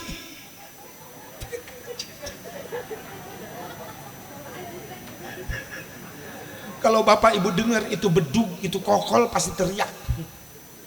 Orang goblok. Baru tahu lu ke masjid. Perasaan lu sasar terus. Selama hidup gak pernah tahu jalan ke masjid. Pas mati jadi tahu jalan ke masjid. Ada yang begitu, ada. Di sini ada. Mitnah. Nggak ada di sini mah ya. Nggak ada yang ngaku. Udah pada mati. Insya Allah dikasih syafaat semuanya, amin. Ya Allah ya Rabban. Ya setidaknya ada anak turunannya, cucunya senang memakmurkan masjid. Insya Allah. Berarti ngedoain bapaknya yang sudah meninggal. Khususkan makanya kalau bapak punya anak rajin ke masjid, baca Quran ya, tadarus ya, nanti keberkahan pahalanya buat almarhum bapak, almarhum emak yang udah meninggal duluan. Insya Allah tuh anak soleh bakal ngasih syafaat buat orang tuanya, amin. Ya Allah ya Rabban, ya Allah ya Rabban. Itulah ilmu yang diajarkan Allah melalui Isra Mi'raj Nabi Muhammad. Jadi ada ilmu telepon, ada Rasulullah di Aras, Jibril di Sidratil Muntaha. Secara tidak langsung Allah memberi pengetahuan ilmu teknologi telepon tentang berbicara jarak jauh. Asep Mubarak di Karawang, panitia di sini. Halo, assalamualaikum Pak Haji. sehat-sehat, terasa dekat. Cuma masalahnya harusnya umat Islam yang bikin telepon, yang bikin HP, yang bikin handphone, ini yang bikin Korea, yang nggak kenal Isra Mi'raj, ilmu teknologinya sama Korea. Samsung deui. Harusnya ada made in Islam HP, Samsudin Android. Itu kita umat Islam bagian ngeridit deui. Coba ketinggalan, padahal ilmu teknologi dunia semua dasarnya ada dalam Islam. Ilmu kedokteran, ilmu teknologi dari Islam. Ilmu astronomi, astronot, Rasulullah astronot sejati. Kalau astronot Rusia, Cina, Jepang, Amerika sampai bulan katanya, itu juga katanya, kita nggak percaya karena kita nggak pernah nyusul ke bulan. Tapi astronot sejati adalah Rasulullah. Bulan dilewati, bahkan miliaran planet Rasulullah lewati semuanya. Makanya inilah mukjizat terbesar Rasulullah setelah Al-Quran adalah Isra Mi'raj Nabi Muhammad, yang pernah Allah kasih, gak pernah Allah kasih kepada nabi-nabi yang lainnya. Cuma satu Nabi Muhammad SAW. Nabi Adam bukan Isra, Nabi Adam cuma turun dari surga ke dunia. Yang kedua Nabi Idris katanya diangkat oleh Allah, tapi gak diturunkan lagi. Nabi Isa diangkat lagi oleh Allah, tapi gak diturunkan lagi. Suatu saat akan diturunkan lagi oleh Allah SWT. Tapi yang berangkat, terbang, diturunkan lagi dengan waktu yang sangat singkat adalah Nabi Muhammad Sallallahu Alaihi Wasallam. Makanya bukan bagian akal menerima Isra Mi'raj, harus daya zikir dulu, iman dulu. Kalau iman percaya, yakin, akal pun menerima.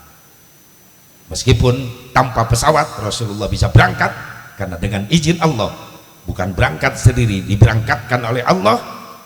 Dan bukan kemauan sendiri. Isra Mi'raj itu adalah kemauan Allah. Allah maha segala-galanya. Innama amruhu idza arada syai'an ayyakula lahu kun fayakun. Supaya lebih kuat lagi keimanan kita, dengan logika yang kuat, iman yang kuat, kita menerima dengan kejadian Isra Mi'raj Nabi Muhammad SAW. Punten, panitia yang sering ke rumah itu siapa, Pak? Siapa? Hah? Pak Yoyo. Contoh lah, Pak Yoyo ingat sama Abu Barok punya rambutan. Kata Pak Yoyo pengen ngirim rambutan ke Abu Barok ke Cikampek. Sebelum itu rambutan dibungkus ke karung, di jendela rumah Pak Yoyo ada semut luncat kena rambutannya dimasukin ke karungnya dibengket, diikat. Pak Yoyo berangkat jam 6, jam setengah 8 nyampe ke Cikampek, 1 jam setengah. Begitu nyampe ke Cikampek, kata Abu Barok, Pak Yoyo, di rumah saya juga banyak rambutan, nggak kemakan, mending bawa balik lagi ke Tambak Dahan. Pak Yoyo balik lagi ke Tambak Dahan, sejam setengah lagi, berarti setengah 8, jam setengah 10 nyampe, 2 jam setengah bolak-balik, 3 jam bolak-balik. Pak Yoyo Tambak Dahan Cikampek Tambak Dahan. Begitu nyampe ke rumahnya, Pak Yoyo buka karung itu, dibuka ikatannya, lalu ditumpahkan rambutan. Semut yang ikut ke Cikampek loncat lagi ke jendela Pak Yoyo, rumah Pak Yoyo, bertemu sama teman-temannya yang nggak ikut ke Cikampek. Kata semut yang nggak ikut, kamu kemana aja? Kata semut, aing di Cikampek. Kata temennya, edan, Cikampek jauh. Bohong, kamu tadi bareng jalan di sini di jendela, masa 3 jam bisa bolak-balik? Bisa nggak? Bisa nggak? Kok bisa? Bukan berangkat sendiri, ada yang ngeberangkatin. Siapa? Pak Yoyo. Naik apa? Rambutan. Ya nuduh bahas semut. Untuk ngebahas Pak Yoyo, ngebahas semut, naik rambutan, sebenarnya nggak jawab. Nah, aku Pak Yoyo naik rambutan, semut naik mobil. sanu nyampe ka imah aing.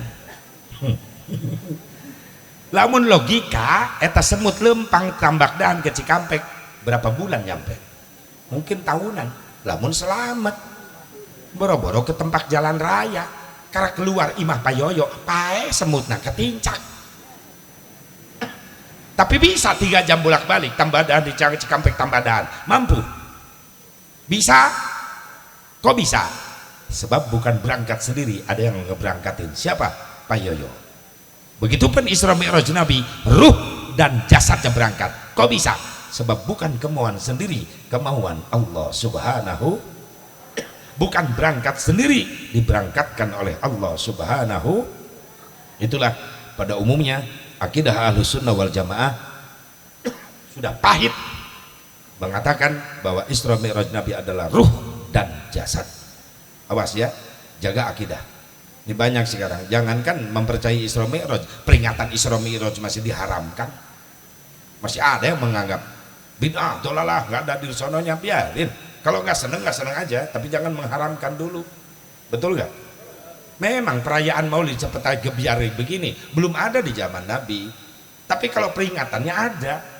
Maksudnya apa? Nabi menceritakan Isra Mi'raj di depan Abu Bakar Siddiq, di depan para sahabat, depan Sayyidatuna Fatimah Az-Zahra putrinya. Itu peringatan. Ada yang diingat-ingat, ada yang diceritakan. Cuma tidak dirayakan oleh Rasulullah. Dirayakan ya Isra Mi'raj itu memang baru adanya. Rasulullah wafat 433 Hijriah. Naik khalifah pertama Abu Bakar Siddiq. 2 tahun 3 bulan 10 hari Abu Bakar Siddiq jadi khalifah. Selama jadi khalifah hidupnya belum pernah ada perayaan rajaban besar-besaran. Wafat Abu Bakar Siddiq, naik Umar bin Khattab jadi khalifah. Selama hidupnya belum pernah ada perayaan rajaban besar-besaran. Wafat Abu Bakar Umar bin Khattab, naik Utsman bin Affan khalifah ketiga. 12 tahun jadi khalifah, belum pernah ada perayaan rajaban besar-besaran. Wafat Utsman bin Affan, naik Ali bin Abi Thalib, 5 tahun jadi khalifah, belum pernah ada perayaan rajaban besar-besaran. Naik Sayyidina Hasan jadi khalifah, putra Ali bin Abi Thalib, setahun jadi khalifah. Kok setahun? Singkat banget. Singkat sebab tensi politik memanas, sampai-sampai terjadi tragedi. Sayyidina Hasan diracun oleh lawan-lawan politiknya. Yang jelas ba'da wafat Imam Nu'man bin Sabib Imam Hanafi 150 Hijriah, wafat Imam Malik 179 Hijriah, wafat Imam Syafi'i 129 Hijriah, wafat Imam Ahmad bin Hambal 420 Hijriah, belum pernah ada perayaan muludan besar-besaran. Kapan ada perayaan muludan besar-besaran? Setelah perang salib pertama pada tahun 800 Hijriah. Itu ada pertempuran dahsyat. Pertempuran apa? Pembantaian umat Islam di Baitul Muqaddas oleh tentara Inggris. Disebut perang salib sebab tentara Inggris datang ke Palestina Baitul Muqaddas memakai ciri sekalung salib, makanya disebut perang salib. Dibantai umat Islam di Palestina, dijajah umat Islam di Palestina. Tidak ada perayaan rajaban muludan besar-besaran. Setelah umat Islam dibantai di Palestina oleh perang salib oleh tentara salib Romawi dan Inggris, umat Islam lemah, setahun, 2 tahun, 3 tahun, 4 tahun, naik ke 5 tahun, mulai bangkit umat Islam. Siapa yang membangkitkan? Salah seorang pejuang Islam, raja Islam bernama Syekh Malik Muzaffar. Syekh Malik Muzaffar dapat masukan dari salah seorang ulama ahli sufi. Siapa? Imam Sirri As-Sitti, muridnya Imam Ahmad bin Hambal. Imam Sirri punya feeling bagus, kata Imam Sirri. Kalau umat Islam diam terus, Baitul Muqaddas dikuasai terus sama Nasrani, berarti harus direbut. Cara merebutnya, makanya umat Islam harus dikumpulkan di satu tempat, lalu dibacakan sejarah kehidupan, kelahiran, perjuangan, dan Isra Mi'raj Nabi Muhammad SAW. Maka Imam Sirri mengeluarkan mutiara kata, pertama kali diadakan muludan untuk menyambung rajaban. Man qasada mawdi'an yuqra'u fihi maulidun Nabi SAW faqad utiya rawdatan min riyadil jannah li'annahuma qasada dalikal mawadi illa limahabbatihi sallallahu alaihi wasallam. Barang siapa yang bermaksud ingin merayakan maulid Nabi, Isra Mi'raj Nabi, karena cinta mau berkorban demi Nabi, maka orang-orang tersebut bakal mendapatkan taman-taman surganya Allah. Muridnya nanya, ya Syekh, orang muludan dajaban dapat taman surga, apa argumentasinya? Dijawab oleh Imam Siri As-Siti, argumentasinya li'annahu ma qasada dzalikal mawadi illa li mahabbatihi sallallahu alaihi wasallam. Gak mungkin orang Mulu dan Rajaban terkecuali dipandu, dirujuk dengan rasa cinta kepada Nabi Muhammad. Kalau nggak ada rasa cinta nggak bakalan ngadain Rajaban, betul? Karena cinta Nabi. Didengar oleh Abi Sa'id Kaukabari bin Zainuddin bin Ali bin Baktikin. Siapa Abi Sa'id Kaukabari bin Zainuddin bin Ali bin Baktikin? Nama asli dari Syekh Malik Mudaffar, Raja Irbil. Maka Imam Sirri ditarik ucapannya, dibawa ucapannya oleh Syekh Malik Mudaffar, lalu disebarluaskan, semua umat Islam mendengar. Ayo kita adain. Di mana diadainnya? Maka diadakanlah di Irbil. Syekh Malik Mudaffar mengeluarkan biaya mengadakan Muludan Rajaban sampai ngorbanin untanya 3.000 unta disembelih buat nyuguhin orang yang Muludan Rajaban. Setelahnya Muludan Rajaban bangkit Islam di Irak. Karena Abi Said adalah Irbil, Irbil adalah Irak. Nyambunglah ke Suriah, Damsyik, Syekh Nuruddin Zanki, salah seorang panglima perang Islam Syria mengadakan Muludan Rajaban. Tujuannya sama, ingin membangkitkan jihad umat Islam untuk merebut Baitul Muqaddas. Nyampe ke Mesir, muncullah di Mesir salah seorang panglima Islam keturunan darah Kurdi bernama Salahuddin Al-Ayyubi, lalu diadakan Muludan Rajaban besar-besaran. Setelah bangkit, semua panglima-panglima Islam bingung. Islam udah bangkit di mana-mana, kapan mau rebut Baitul Muqaddas di Palestina? Maka musyawarah, harus ada panglima perangnya. Maka terpilihlah Salahuddin Al-Ayyubi menjadi panglima perang salib. Kenapa Salahuddin yang dipilih? Salahuddin itu paling gagah, paling berani. Beliau adalah keturunan darah Kurdi. Dari turunan darah Kurdi yang terkenal di dunia ada 3. Yang pertama Syekh Muhammad Al-Ghazali. Al-Imam Ghazali adalah keturunan darah Kurdi. Yang kedua Imam Taqiyuddin, seorang darah Kurdi yang terkenal, menjadi keturunan darah Kurdi, ulama besar. Yang ketiga Salahuddin Al-Ayyubi. Inilah satu-satunya turunan darah Kurdi di dunia yang paling dibenci oleh Inggris sampai sekarang. Kenapa? Karena di bawah Panglima Salahuddin, Islam mampu merebut kembali Baitul Muqaddas dari tangan Inggris di Palestina. Makanya rame sekarang, gak tahu gosip, gak tahu hoak. Katanya buyutnya, cicitnya Salahuddin berdiri di Gaza, akan memimpin menjadi panglima perang Gaza untuk mengusir Israel. Wallahu a'lam.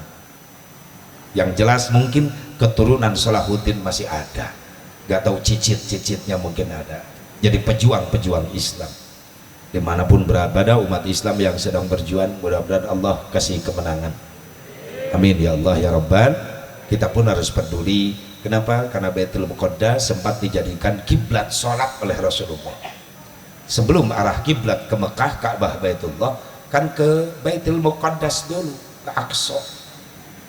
Makanya wajar umat Islam Palestina didukung oleh orang Indonesia, karena Baitul Muqaddas masih salah satu tanah suci umat Islam yang ketiga. Yang pertama Makkah Al-Mukarramah, yang kedua Madinah Al-Munawwarah karena makam Rasulullah SAW Masjid Nabawi, yang ketiga Baitul Muqaddas.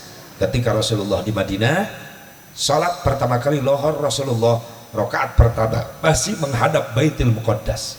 Kalau sini kiblat kemana? Kiblat kita sekarang salat, arah kiblatnya ke sono. Hah? Ke sono ya? Nah, Baitul Muqaddas sana, berarti sana Mekah Al-Mukarramah. Pertama kali Rasulullah ke sana, ke Baitul Muqaddas Palestina. Rakaat pertama lohor, rakaat kedua lohor masih ke Baitul Muqaddas. Rakaat ketiga naik, Jibril turun, harus merubah kiblat Rasulullah ke Ka'bah Baitullah. Fawalli wajhaka syatral Masjidil Haram.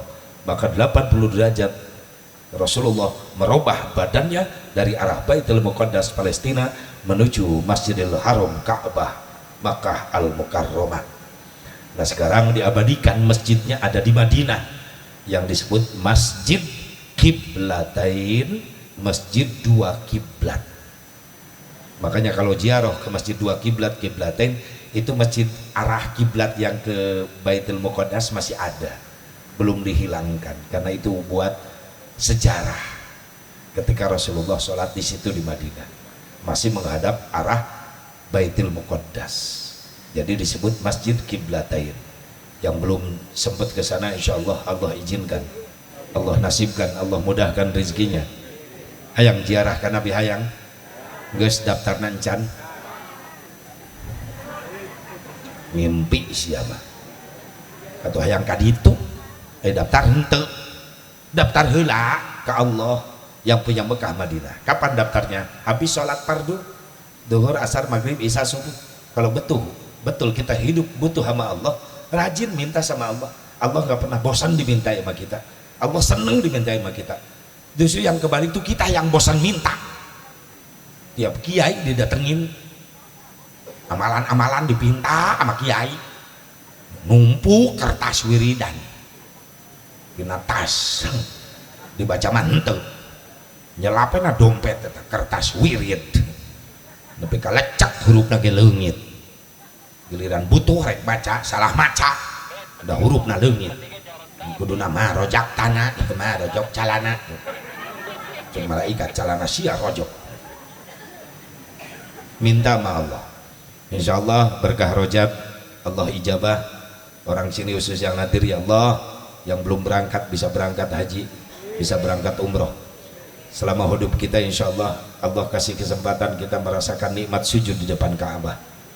Allah kasih kesempatan kepada kita bisa merasakan nikmat baca sholawat di depan makom Rasulullah Sallallahu Alaihi Wasallam. Amin ya Allah ya Rabbal Alamin. Yang terakhir, hikmah dari Isra Mi'raj adalah quwwatul ibadah.